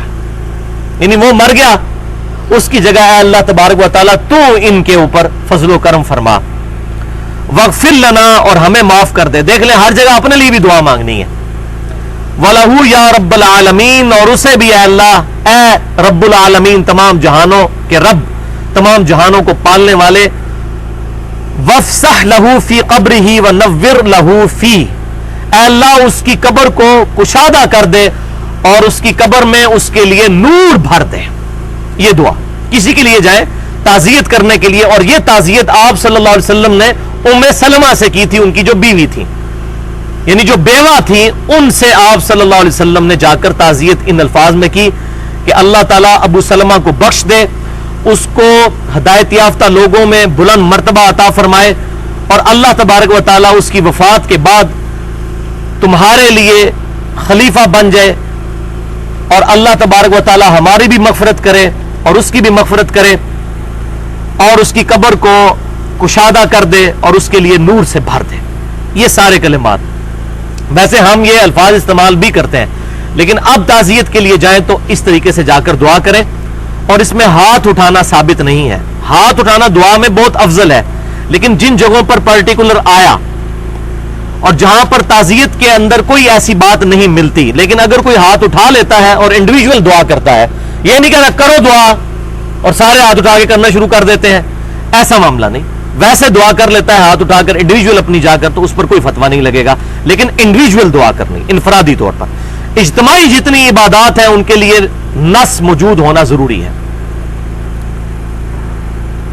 تو یہ آپ نے تعزیت کرنی ہے، اس کے لیے دعا کر دینی ہے. اب یہاں پر چلتے چلتے ایک تحفتاً دعا میں آپ کو بتا دوں، اس کو تو یاد کر لیں. میں نے بھی الحمدللہ جب پتا چلا مجھے کچھ عرصہ پہلے، تو میں نے یہ دعا الحمدللہ زبانی یاد کی. یہ ضمناً تحفتاً حدیث لے جائیں صحیح مسلم کی انٹرنیشنل نمبرنگ کے مطابق کتاب الجنائز چیپٹر میں 2127 نمبر حدیث، کہ آپ صلی اللہ علیہ وسلم یہ دعا تعلیم فرمایا کرتے تھے اس کے لیے کہ جس کو نقصان ہو جائے، کوئی جس کا کوئی مر جائے یا کوئی اور نقصان ہو جائے، تو یہ دعا تعلیم فرماتے تھے. بسم اللہ الرحمن الرحیم انا للہ و انا الیہ راجعون، یہ حصہ تو قرآن میں بھی آیا ہے، ایمان والوں کی نشانی۔ بے شک ہم اللہ ہی کے لیے ہیں اور ہم نے اسی کی طرف لوٹ کر جانا ہے۔ کوئی بھی نقصان ہے، کوئی بھی نعمت ہے، وہ اللہ کی طرف سے آئی تھی، اس کی طرف واپس چلی جائے گی۔ اللہم اجرنی فی مصیبتی، اے اللہ میری اس مصیبت میں تو مجھے اجر عطا فرما، میرے صبر کی عوض، یعنی کہ وَأَخْلِفْ لِي خَيْرًا مِّنْهَا، اور اے اللہ اس کے بدلے میں مجھے اس سے بہتر عطا فرما دے۔ اللہ اکبر کبیرہ، کتنی پیاری دعا ہے۔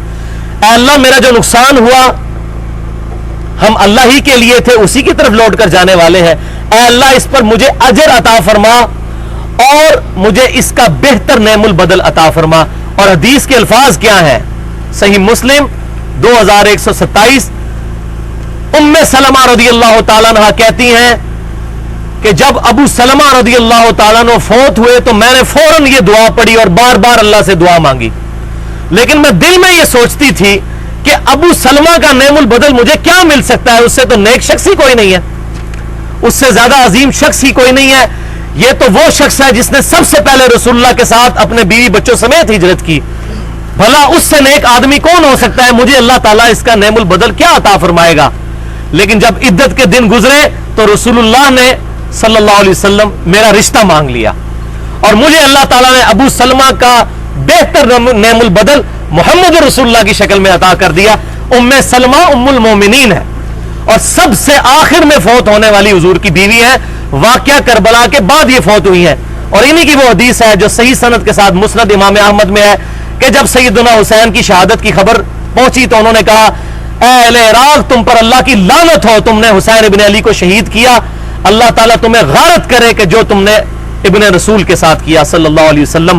میں نے رسول اللہ صلی اللہ علیہ وسلم سے خود یہ منظر دیکھا تھا کہ آپ صلی اللہ علیہ وسلم نے سیدنا علی، سیدنا حسن، سیدنا حسین اور سیدہ فاطمہ کو اور خود بھی ایک چادر کے نیچے آئے اور پھر آیت پڑھی انما یرید اللہ لیذھب عنکم الرجس اہل البیت ویطہرکم تطہیرا، اور یہ جو آخری پورشن ہے یہ صحیح مسلم میں بھی موجود ہے کہ اللہ یہ میرے اہل بیت ہے، بے شک اے اہل بیت اللہ تعالیٰ تو چاہتا ہے تم سے ہر طرح کی ناپاکی دور کر دے اور تمہیں خوب صاف ستھرا کر دے، اور تم نے مولا حسین کو شہید کر دیا رضی اللہ تعالیٰ۔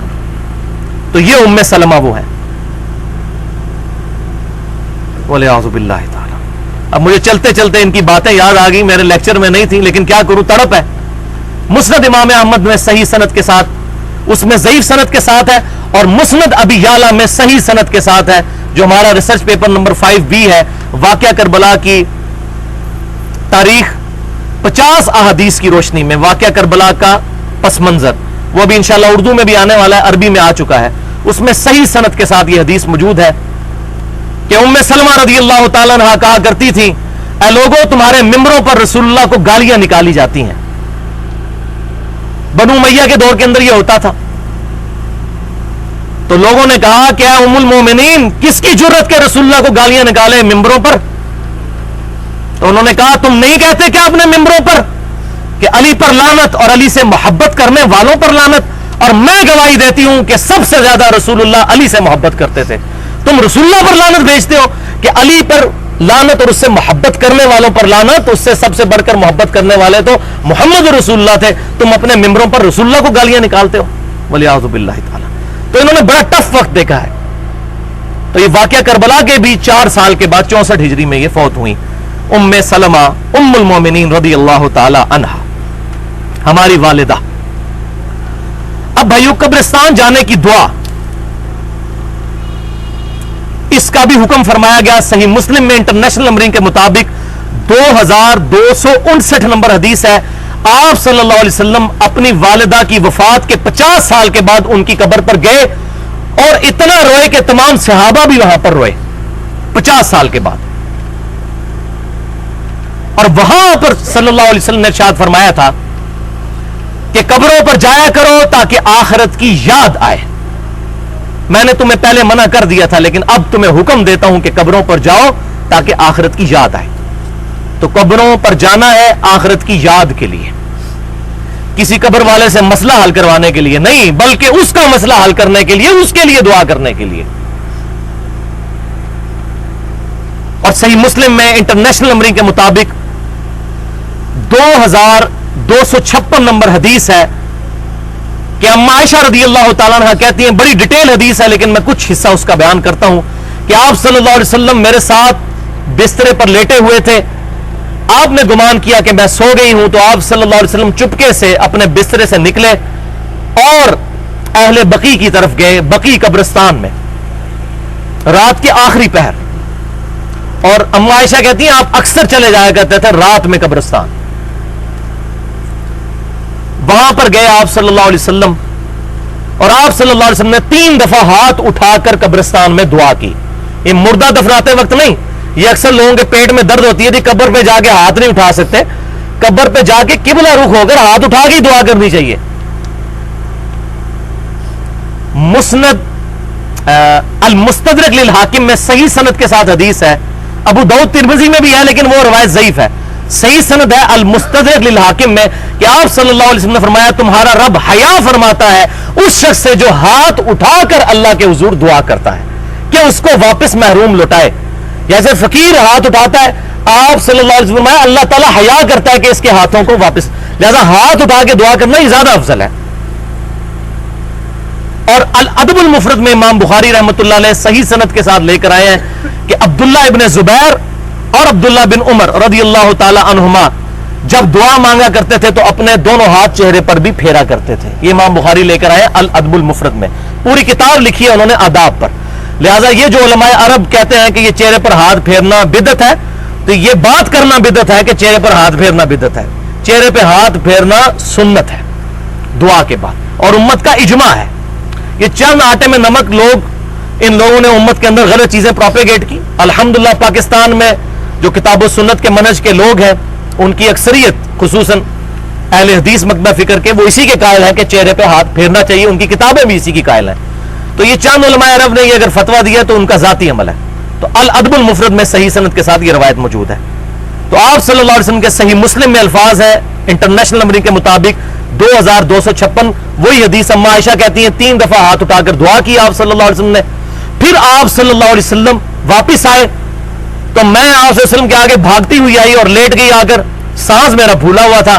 تو آپ صلی اللہ علیہ وسلم نے مجھ سے فرمایا کہ عائشہ کیا تو نے گمان کیا کہ اللہ اور اس کا رسول تجھ سے خیانت کریں گے؟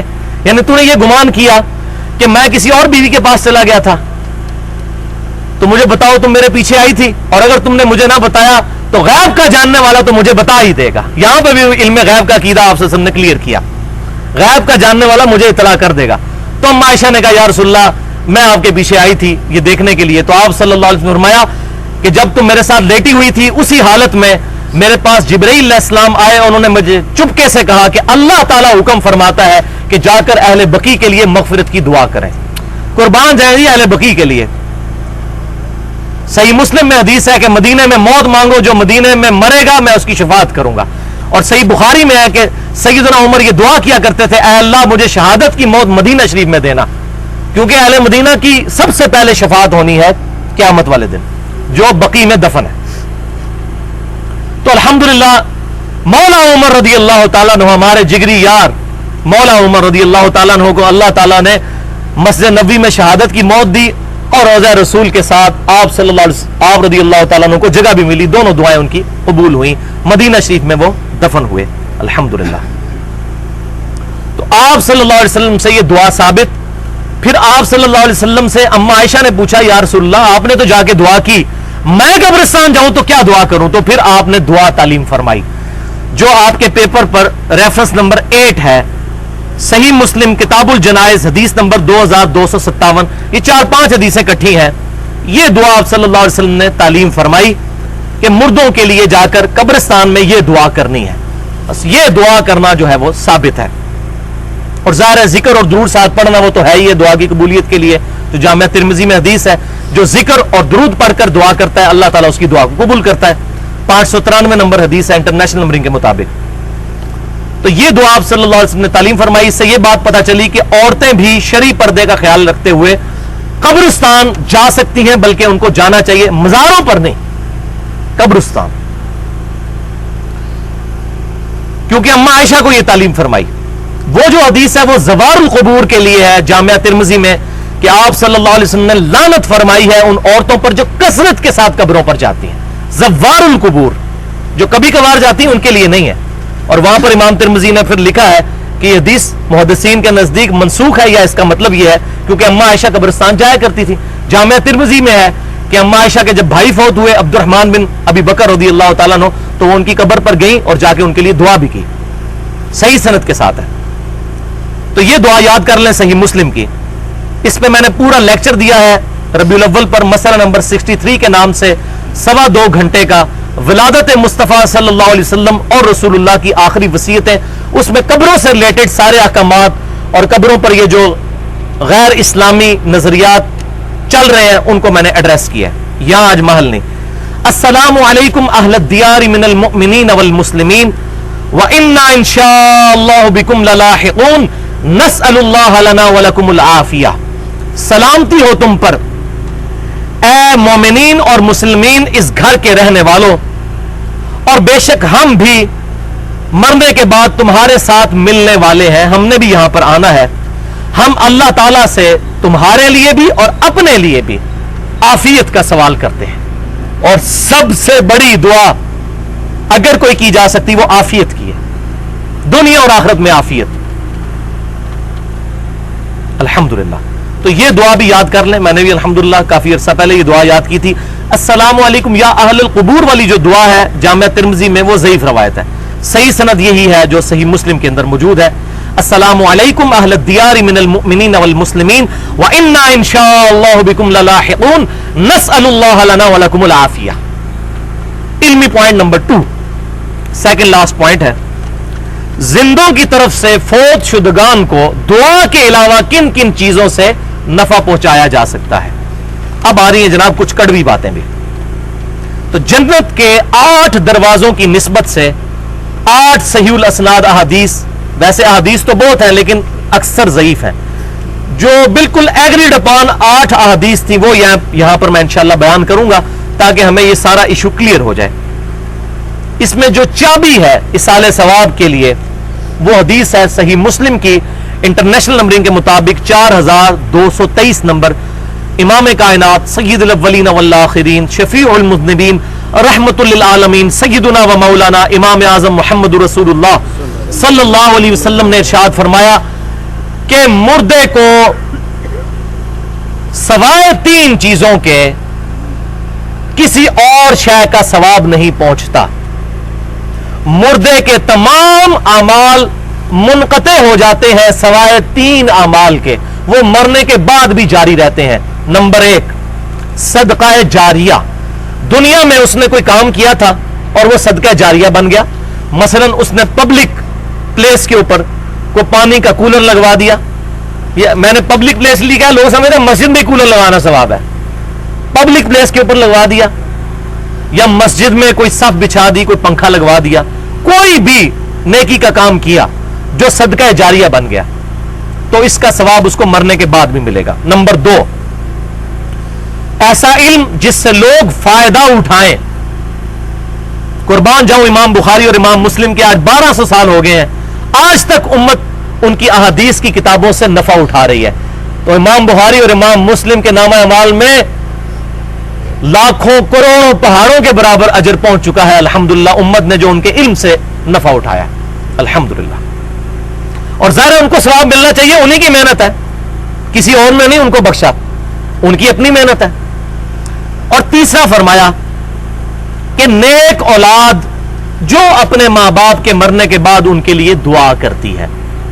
حالانکہ دعا کا تو نفع ہر بندے کے ہی پہنچتا ہے، اولاد کا ذکر کیوں کیا؟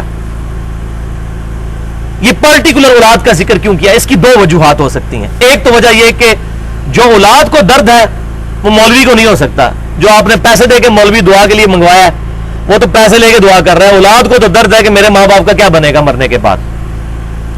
اور دوسرا وہ بھی تشریح صحیح ہے جو اگلی احادیث کر رہی ہیں. حدیث نمبر 2 سنن نبی داؤد میں انٹرنیشنل نمبرنگ کے مطابق 3528 نمبر حدیث ہے. آپ صلی اللہ علیہ وسلم نے فرمایا بے شک سب سے پاکیزہ چیز جو انسان کھاتا ہے وہ اس کے ہاتھوں کی کمائی ہے، اور اس کی اولاد بھی اس کی کمائی ہے. اس کی اولاد اس کی کمائی ہے. یعنی اولاد اب جو بھی نیک امال کرے گی آٹومیٹکلی خود بخود اس کے نیک امال کا ثواب اس کے ماں باپ کو ملے گا، چاہے وہ زندہ ہے مردہ، کیونکہ اس کے ہاتھوں کی کمائی ہے، نیک اولاد کمائی ہے۔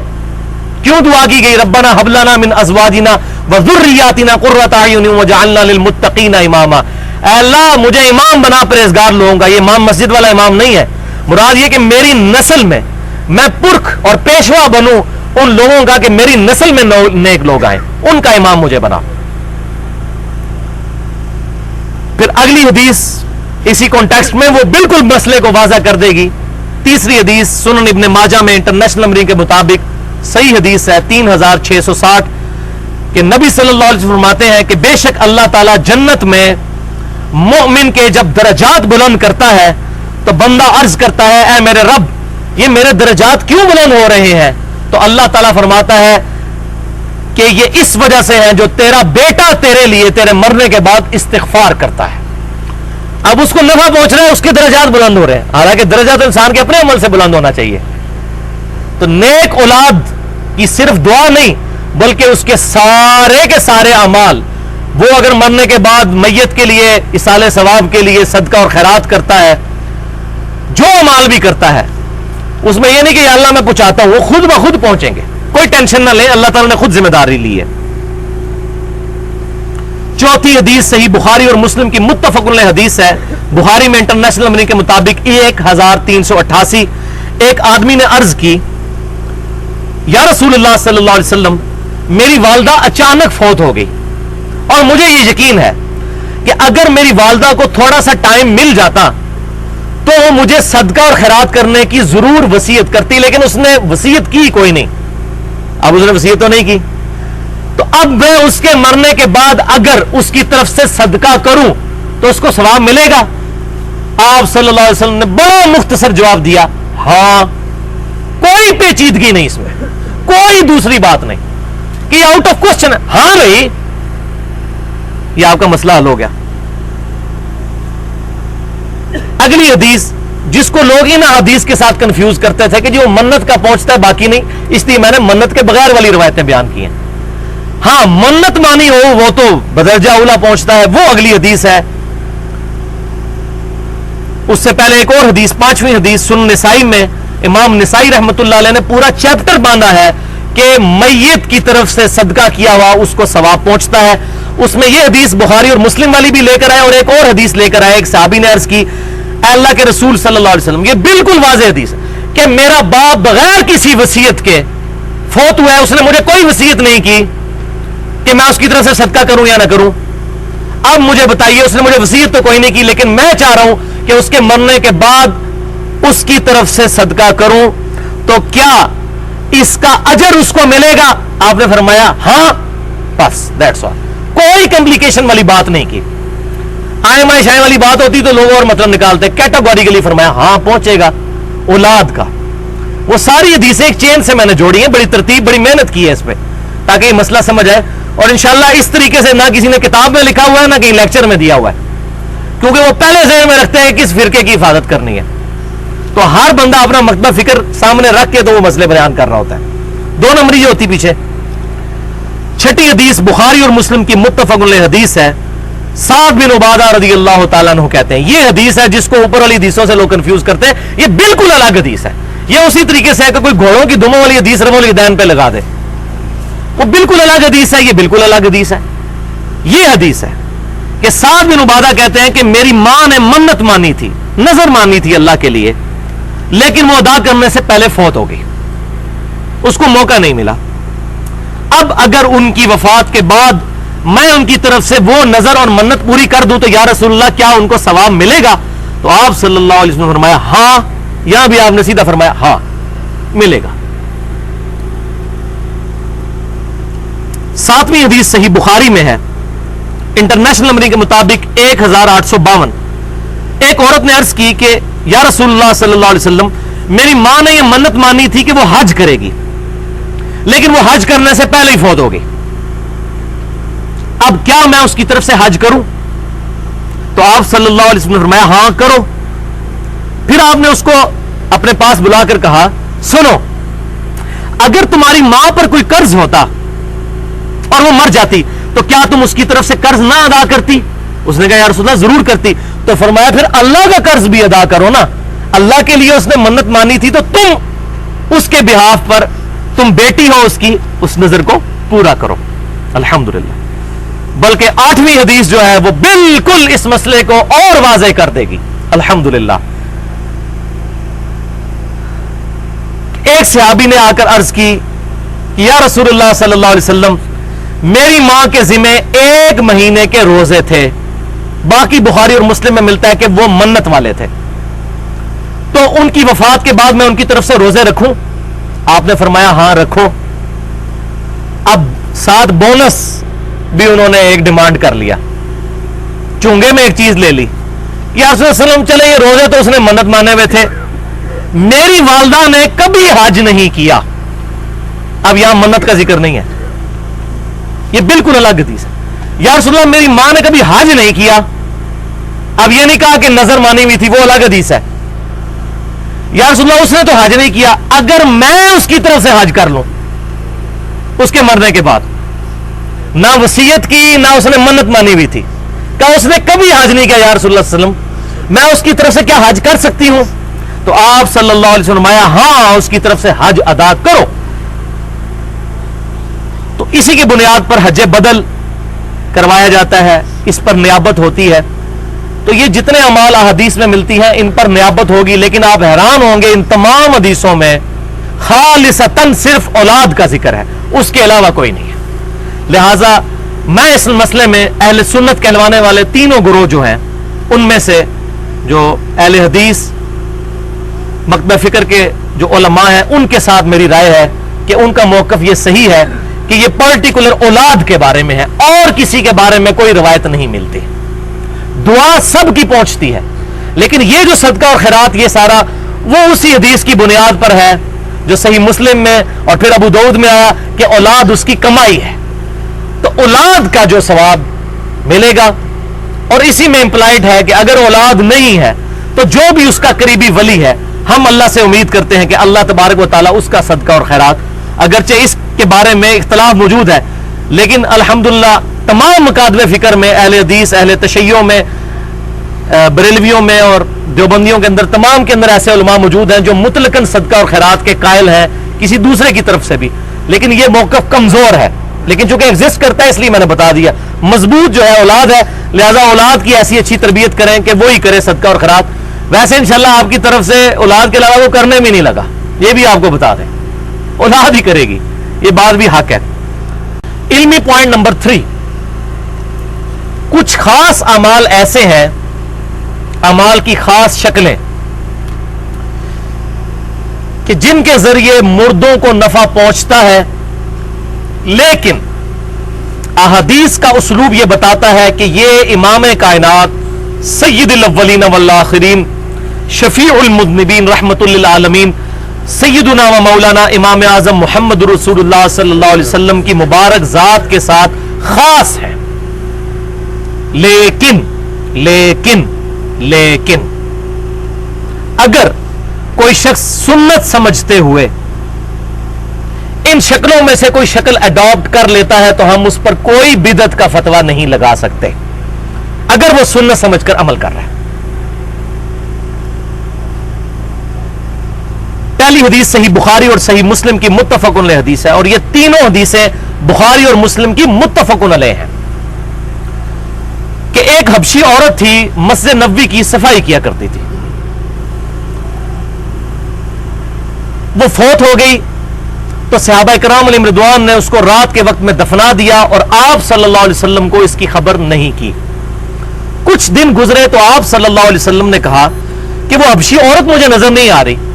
تو صحابہ نے عرض کی کہ اللہ کے رسول صلی اللہ علیہ وسلم وہ تو فوت ہو گئی اور ہم نے آپ کے آرام میں خلل سمجھتے ہوئے آپ کو نہیں بتایا اور اس کو جنازہ پڑھ کر دفنا دیا. آپ صلی اللہ علیہ وسلم سخت ناراض ہوئے. حریص علیکم بالمؤمنین رؤوف الرحیم. آپ صلی اللہ علیہ وسلم نے اس عورت کو بڑا اہم سمجھا. صحابہ نے سمجھا یہ عام سی عورت ہے، لیکن حضور صلی اللہ علیہ وسلم کی نظر میں تو دین کا کام کرنے والے اعلیٰ مرتبے کے لوگ ہیں. مسجد کی صفائی کرنے والی بوڑھی حبشی عورت تھی. آپ نے فرمایا صلی اللہ علیہ وسلم مجھے بتاؤ اس کی قبر کدھر ہے. قبر پر گئے اور آپ صلی اللہ علیہ وسلم نے جا کر قبر پر جنازہ پڑھا اس کا. ظاہر جنازہ پڑھا, ساری دعا کی اس کے لیے. اور صحیح مسلم کے الفاظ ہیں, جو مسلم میں ترک ہے 2215, کہ آپ صلی اللہ علیہ وسلم نے جنازہ پڑھنے کے بعد ارشاد فرمایا یہاں پر جو قبریں تھیں میرے آنے سے پہلے تاریکی میں ڈوبی ہوئی تھیں, اور اللہ نے میرے جنازہ پڑھنے کی برکت سے, میرے جنازہ پڑھنے کی برکت سے ان تمام قبروں کو نور سے بھر دیا ہے. الحمدللہ. اب ظاہر ہے کہ یہ رسول اللہ کی خاصیت ہو سکتی صلی اللہ علیہ وسلم. میرے جنازہ, ورنہ اس کا صحابہ بھی جنازہ پڑھ چکے تھے. لوگ کہہ رہے ہیں بزرگوں نے جنازہ پڑھا, بزرگوں سے تو بڑا مرتبہ صحابہ کا ہے. وہاں پر جو دفن تھے وہ بھی صحابہ ہی تھے. ظاہر ہے وہ کافروں کی قبریں تو نہیں تھی, کافروں کی قبریں تو نور سے نہیں بھری جا سکتی. صحابہ ہی دفن تھے اور صحابہ نے جنازہ پڑھا ہوا تھا. آپ نے فرمایا میرے جنازہ پڑھنے کی برکت سے اللہ تعالیٰ نے اس کو نور سے بھر دیا. آپ کو کہتا جی اگر میں کسی کا جنازہ نہیں پڑھ سکا اور قبر پہ جا کر پڑھ لوں سنت پر عمل کرتے ہوئے, ہم کوئی فتویٰ نہیں لگا سکتے. ظاہر ہے کہ ہم حدیث کے ماننے والے ہیں, اس پر عمل, ظاہری حدیث پہ عمل ہو سکتا ہے, لیکن اس کا فہم یہ ہے کہ آپ صلی اللہ علیہ وسلم کی خصوصیت ہے. دوسری حدیث صحیح بخاری اور مسلم کی متفق علیہ حدیث ہے کہ آپ صلی اللہ علیہ وسلم نے اپنی وفات سے 1 مہینہ پہلے شہدائے احد پر جا کر نماز جنازہ دوبارہ پڑھی 8 سال کے بعد. یعنی کہ 3 ہجری میں غزوہ احد ہوا, 11 ہجری میں آپ صلی اللہ علیہ وسلم نے اپنی وفات سے 1 مہینہ پہلے جا کر دوبارہ نماز جنازہ پڑھی شہدائے احد کے اوپر, اور اس میں ظاہر دعا کی آپ نے, اور وہاں پر آپ نے بڑا رکت انگیز خطبہ دیا. اور صحابہ کے الفاظ ہیں بخاری اور مسلم کے, عقبہ ابن عامر رضی اللہ تعالیٰ عنہ کہ آپ صلی اللہ علیہ وسلم اس طرح ہم سے باتیں کر رہے تھے جیسا کہ آپ مردوں سے بھی رخصت ہو رہے ہوں اور زندوں سے بھی رخصت ہو رہے ہوں. اور ظاہر ہے کہ شہدائے احد نے دین کے لیے قربانیاں دی تھیں. حضور نے وہاں پر جا کر ممبر لگا کر خطبہ دیا اور کہا کہ اے صحابہ, اللہ کی قسم مجھے تم سے یہ خطرہ نہیں اپنے بعد کہ تم میرے بعد شرک کرنے لگو. البتہ مجھے ڈر ہے کہ تم دنیا کے مال میں پھنس جاؤ گے اور اس غرض میں پھر ایک دوسرے کو قتل کرو گے, اور تم بھی اسی طرح ہلاک ہو جاؤ گے جس طرح تم سے اگلی امتیں ہلاک ہوئی. اس میں اشارہ تھا جو کچھ ہونا تھا جنگوں میں. ہزاروں لوگ تو حضور کی وفات کے فوراً بعد ہزاروں صحابہ مرتد ہو گئے, مرتدین زکات بن گئے, مسلمہ کذاب کے ساتھ مل گئے. پھر سیدنا مولا ابو بکر رضی اللہ تعالیٰ نے ان کے خلاف قتال کیا. تو آپ اشارے دے کر جا رہے تھے کہ یہ معاملہ ہوگا. اسی طریقے سے آگے سلسلہ چلتا چلتا صفین اور نہروان وہاں تک پہنچا. تو آپ صلی اللہ علیہ وسلم نے فرمایا تم سے مجھے شرک کا خدشہ نہیں, دنیا کے مال میں پھنس جاؤ گے. یہ صحابہ سے ہی خطاب تھا, یہ صحابہ کی کوئی گستاخی نہیں ہے, یہ ہوئے ہیں معاملات, صحابہ خود مانتے تھے. لہذا صحابہ کے پیٹرن پر ایک گروہ امت کا, بخاری اور مسلم کی متفق علیہ حدیث ہے کہ ایک میری امت کا گروہ قیامت تک حق پر قائم رہے گا. یعنی یہ امت کی خصوصیت ہے کہ ایک گروہ ایسا ہوگا جو کبھی شرک نہیں کرے گا. باقی 72 تو دوزخ میں جائیں گے, ابو داؤد اور ترمذی میں موجود ہے. صحابہ کے پیٹرن پر ایک گروہ قیامت تک دنیا کے مال میں تو پھنس سکتا ہے.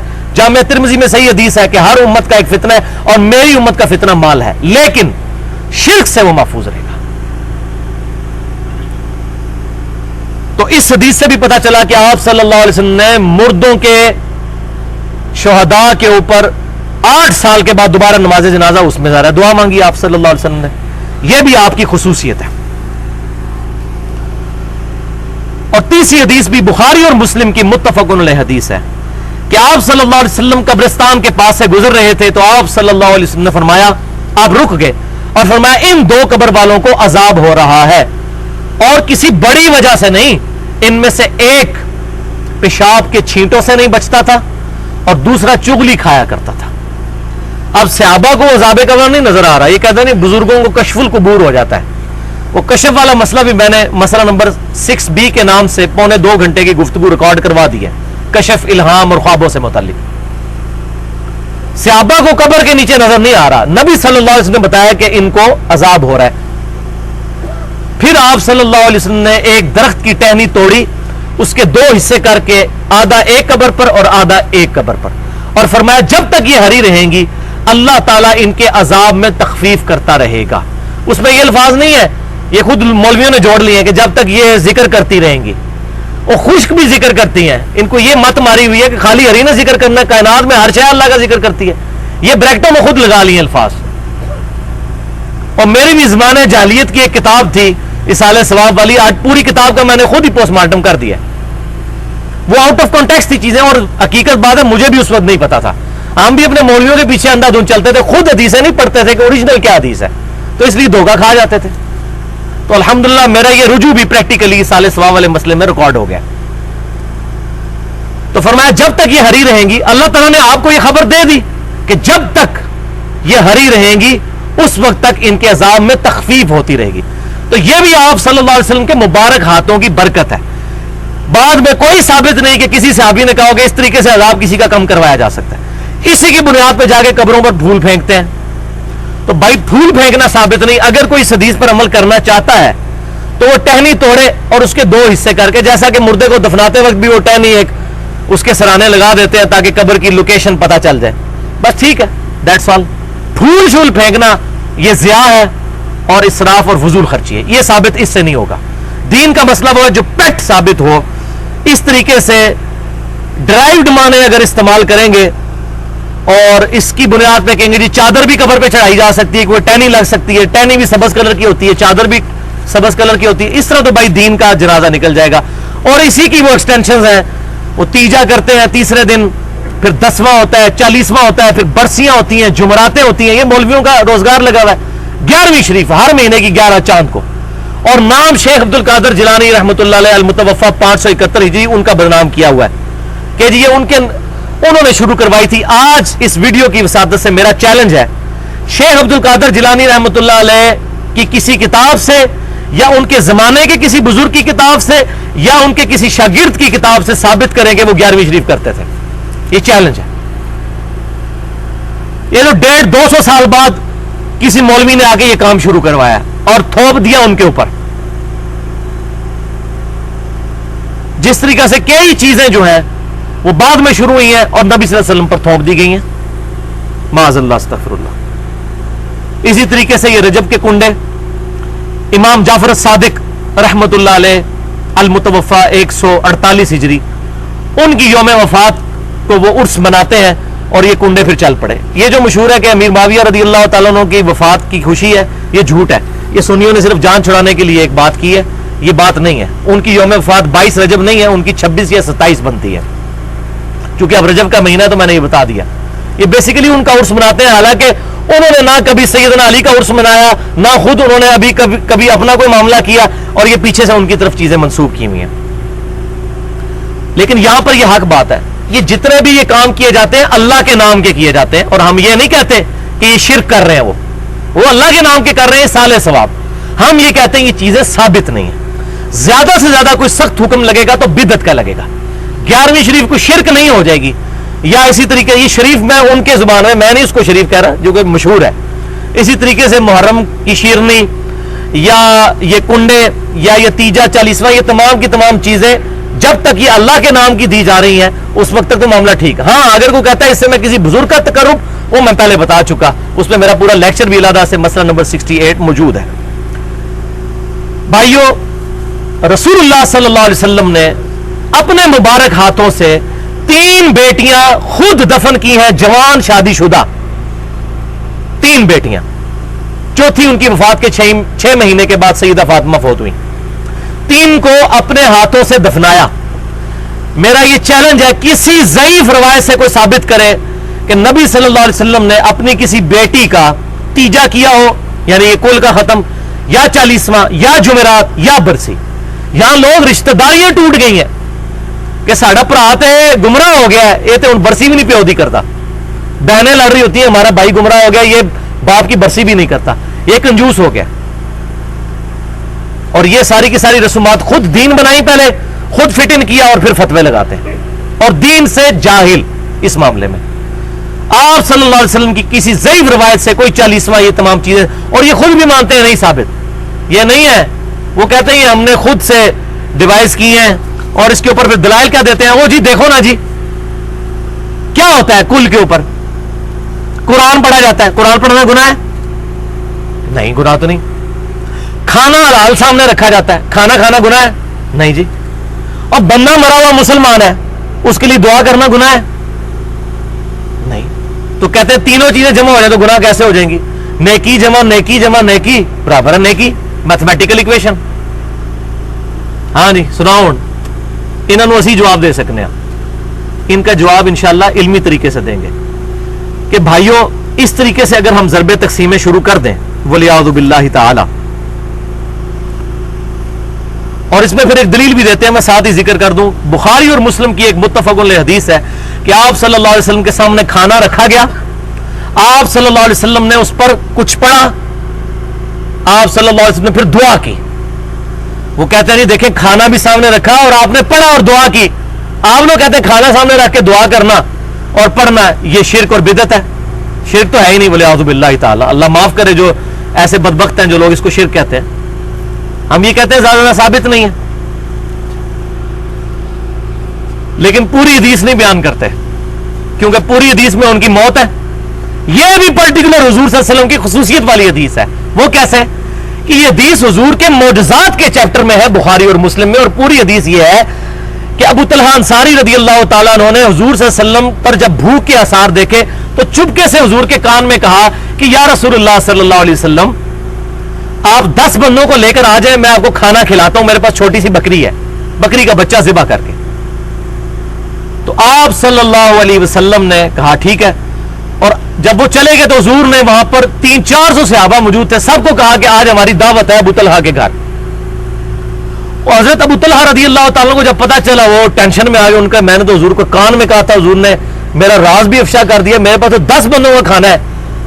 تو حضور ان کی بیوی بڑی کامل الایمان مومنہ تھی، انہوں نے کہا اللہ اور اس کا رسول بہتر جانتے ہیں. 10 کو تم نے بلایا، باقیوں کو رسول اللہ نے بلایا، تو اللہ اور اس کا رسول بہتر جانتے ہیں، تم کیوں ٹینشن لے رہے ہو؟ اتنے میں کیا حضور کا قاصد وہاں پہنچ گیا. انہوں نے کہا کہ اللہ کے نبی صلی اللہ علیہ وسلم نے فرمایا کہ جب تک میں نہ ہوں ہنڈیا پکانے کے بعد اس کے اوپر اس کو ڈھانپ کر رکھو، اور جو آٹا گوندا ہوا ہے اس کو بھی ڈھانپ کر رکھو جب تک میں نہ آ جاؤں. پھر آپ صلی اللہ علیہ وسلم تشریف لائے، اور حدیث کے الفاظ ہیں آپ صلی اللہ علیہ وسلم نے کچھ پڑھا. اس میں یہ نہیں موجود کہ کیا پڑھا، اس پر کچھ پڑھا. حدیث کے الفاظ ہیں جو اللہ نے رسول اللہ کو سکھایا، کوئی ایسے کلمات تھے صلی اللہ علیہ وسلم. پھر آپ صلی اللہ علیہ وسلم نے اس پر دعا کی. یہاں تک تو بیان کرتے ہیں، تیسری بات نہیں بتاتے کیونکہ ساری مولویوں کی روٹی بند ہو جائے گی. پھر آپ نے اپنا لعاب دہن اس میں ڈالا. پھر پوری سنت عمل کرو نا، کلام بھی پڑھو، دعا بھی، پھر سب کے سامنے اپنا تھوک بھی ڈالو، پوری سنت پہ عمل کرو. یا پھر ہمارے والا عقیدہ رکھو کہ یہ معجزہ ہے اور حضور کے ساتھ خاص ہے، اس کے بغیر چارہ ہی کوئی نہیں. یہ تھوک والا حصہ چھپا جاتے ہیں. آپ صلی اللہ علیہ وسلم نے اپنی تھوک مبارک یعنی لعاب دہن مبارک اس میں ڈالا. اس کی یہ برکت ظاہر ہوئی کہ آپ صلی اللہ علیہ وسلم نے فرمایا کہ اس کے اوپر سے پردہ نہیں ہٹانا، بس نیچے سے آٹے کے پیڑے لیتے جاؤ اور یوں کھانا ڈالتے جاؤ. 300 سے زیادہ صحابہ کھا کر چلے گئے. پھر ابو طلحہ انصاری رضی اللہ تعالیٰ نے جب وہ دیچکے کے اوپر سے وہ ہٹایا اور آٹے کے اوپر، تو وہ اتنا ہی تھا جتنا کہ وہ پہلے تھا. الحمدللہ یہ رسول اللہ کا معجزہ تھا. الحمدللہ اس کے اوپر سے یہ چیزیں ثابت نہیں ہوتی. یہ تھوک ڈالے نا، میں دیکھتا ہوں کون کھائے گا، حالانکہ تھوک پاک ہے، لیکن یہ آپ صلی اللہ علیہ وسلم کی برکت تھی. تو یہ بھی دیکھا کس کس طریقے سے 2 نمبریاں کرتے ہیں. تو یہاں پر ایک بڑا لیم ایکسکیوز یہ دیتے ہیں، بڑا لنگڑا لولا، اور جی یہ چیزیں ثابت نہیں تو کیا ہوا؟ نبی صلی اللہ علیہ وسلم نے 40واں برسی کرنا منع تو کہیں نہیں کیا. یہ اکثر آپ سنتے ہوں گے، جو آپ بات کریں گے نا، یہ ڈاکٹر تعلق قادری صاحب بھی اپنے معتقدین کو کہہ رہے ہوتے ہیں، ان سے پوچھا کرو منع کدھر ہے، یہ چپ کر جائیں گے. چپ تو کریں گے ناڑی لوگ، کتاب و سنت کے منہج کے لوگ چپ نہیں کریں گے. آگے ہم سے کو پوچھے تو صحیح، انشاءاللہ تعالی ہم جواب دیں گے. ہم رسول اللہ صلی اللہ علیہ وسلم کے دین کے سپاہی ہیں، یہ کیسے ہو سکتا ہے کہ ہم خاموش بیٹھ جائیں؟ انشاءاللہ تعالی ایک ایک بات کا جواب دیں گے اللہ کے فضل و کرم سے. آج اس کا وہ جواب لے جائیں جس کے بعد انشاءاللہ قلم ٹوٹ جائے گی کہ بھائیو اگر یہ اصول خود ساختہ مان لیا جائے تو پورے کے پورے دین کا جنازہ نکل جائے گا. دنیاوی معاملات میں یہ اصول بالکل ٹھیک ہے، اجماع ہے کہ کہ دنیا کے کسی کام سے اگر منع نہیں کیا وہ جائز ہے. لیکن دین کے معاملے میں صرف وہ چیزیں جائز ہیں جن کے لیے تعلیم فرمائی ہے، اور جو نہیں بتائیں وہ جائز کیا، وہ ثابت ہی نہیں، وہ بدعت ہو جائیں گی۔ اب مجھے بتائیے، اگر کوئی بندہ مسجد میں نماز پڑھتا ہے تو کیا اس کے دل میں یہ نیت ہوتی ہے نیچے اس پنکھے کے اور اوپر اس قالین کے اور سامنے اس ایئر کنڈیشن کے منہ طرف خانہ کعبہ شریف، یہ ہوتی ہے؟ یہ دین کی چیز ہی نہیں ہے، اس لیے نہیں ہوتی۔ زبان سے نیت ثابت نہیں، لیکن دل میں حاصل کرنا ضروری ہے، وہ حاضر کرنا ضروری ہے۔ انما الاعمال بالنیات، تو کیا ہماری یہ نیت ہوتی ہے؟ یہ معاملات نہیں، انشاءاللہ میں اگلی دفعہ بتاؤں گا۔ اب اس کا وہ جواب لے لیں جو علم الکلام سے جواب ہے، الزامی جواب، جس کو لاجیکل آنسر کہتے ہیں فلسفی میں، اور سائنس کی لینگویج میں اینٹی وینم، جس کو پنجابی میں کہتا ہوں پھکی، ہاضمے کی، کہ بخاری اور مسلم کی متفق علیہ حدیث ہے کہ آپ صلی اللہ علیہ وسلم نے فرمایا، جب کوئی شخص اذان دیتا ہے تو اذان کی آواز سے شیطان کئی میل دور بھاگ جاتا ہے اور اس کی ہوا بھی نکل جاتی ہے۔ تو اذان دینا اچھا کام ہے نا جی، شیطان بھاگتا ہے۔ عید کی اذان کیوں نہیں ہوتی؟ جنازے کی اذان کیوں نہیں ہوتی؟ ان سے پوچھئے تو کہیں گے نہیں، وہ عید کی اذان ثابت نہیں ہے۔ ہم کہیں گے نہیں نہیں بھائی، اذان تو بڑا اچھا کام ہے۔ یہ وہی بات، قرآن پڑھ رہے ہیں، کھانا حلال ہے، مرا ہوا بندہ مسلمان ہے، کیا ہوا اگر کر لیا؟ تو بھائی اذان تو بڑا نیکی کا کام ہے۔ بعض لوگوں نے تو صرف عید کی نماز ہی پڑھنی ہوتی ہے، وہ سال بعد مسجد میں آتے ہیں، اس دن تو زیادہ ضرورت ہے کہ شیطان کو بھگایا جائے، تو عید کی 2 اذانیں دیا کرو۔ کہتے ہیں نہیں، عید کی اذان ثابت نہیں ہے اس لیے نہیں دیتے۔ تو ثابت نہ ہوا تو کیا ہوا؟ یہ تو بڑا اچھا کام ہے، کرو۔ کوئی بھی نہیں کرے گا، نہ کوئی اہل سنت میں سے بریلوی، دیوبندی، نہ اہل حدیث، نہ اہل تشیع۔ اب یہ وہی جواب ہے، ہم وہی بات کریں گے، الزامی جواب۔ ثابت نہیں تو کیا ہوا بھائی؟ منع ہے کہیں؟ کوئی ضعیف روایت دکھاؤ کہ جس میں آیا ہو کہ عید کی اذان مت دو، جنازے کی اذان مت دو، نہیں ہے، ثابت نہیں۔ تو اب ہماری ڈیفینیشن وہی کہ دین میں آپ کوئی چیز داخل نہیں کر سکتے۔ اب اس حدیث کو سمجھ لیں جو 2 حدیثیں ہیں، صحیح مسلم میں، صحیح بخاری میں، دونوں میں حدیث موجود ہے۔ بخاری اور مسلم کی متفق علیہ حدیث ہے۔ امام کائنات صلی اللہ علیہ وسلم نے فرمایا، من احدث فی امرنا ھذا، جس نے ہمارے اس دین میں کوئی چیز داخل کی، فہو رد، اس کی وہ داخل کی ہوئی چیز مردود ہے۔ کیٹاگوریکل، کوئی اچھی بدعت بری بدعت یہ کوئی سوال ہی نہیں ہے، جس نے بھی ہمارے دین میں کوئی چیز داخل کی۔ اور آخری حدیث صحیح مسلم میں انٹرنیشنل نمبرنگ کے مطابق 2005 نمبر، اور سنن نسائی میں 3278 نمبر، کتاب الجمعہ چیپٹر میں یہ حدیث موجود ہے۔ آپ صلی اللہ علیہ وسلم جب بھی کوئی تقریر کرتے تھے، چاہے جمعے کی ہو، عید کی ہو، کوئی خطبہ ہو، 6 باتیں ارشاد فرمایا کرتے تھے۔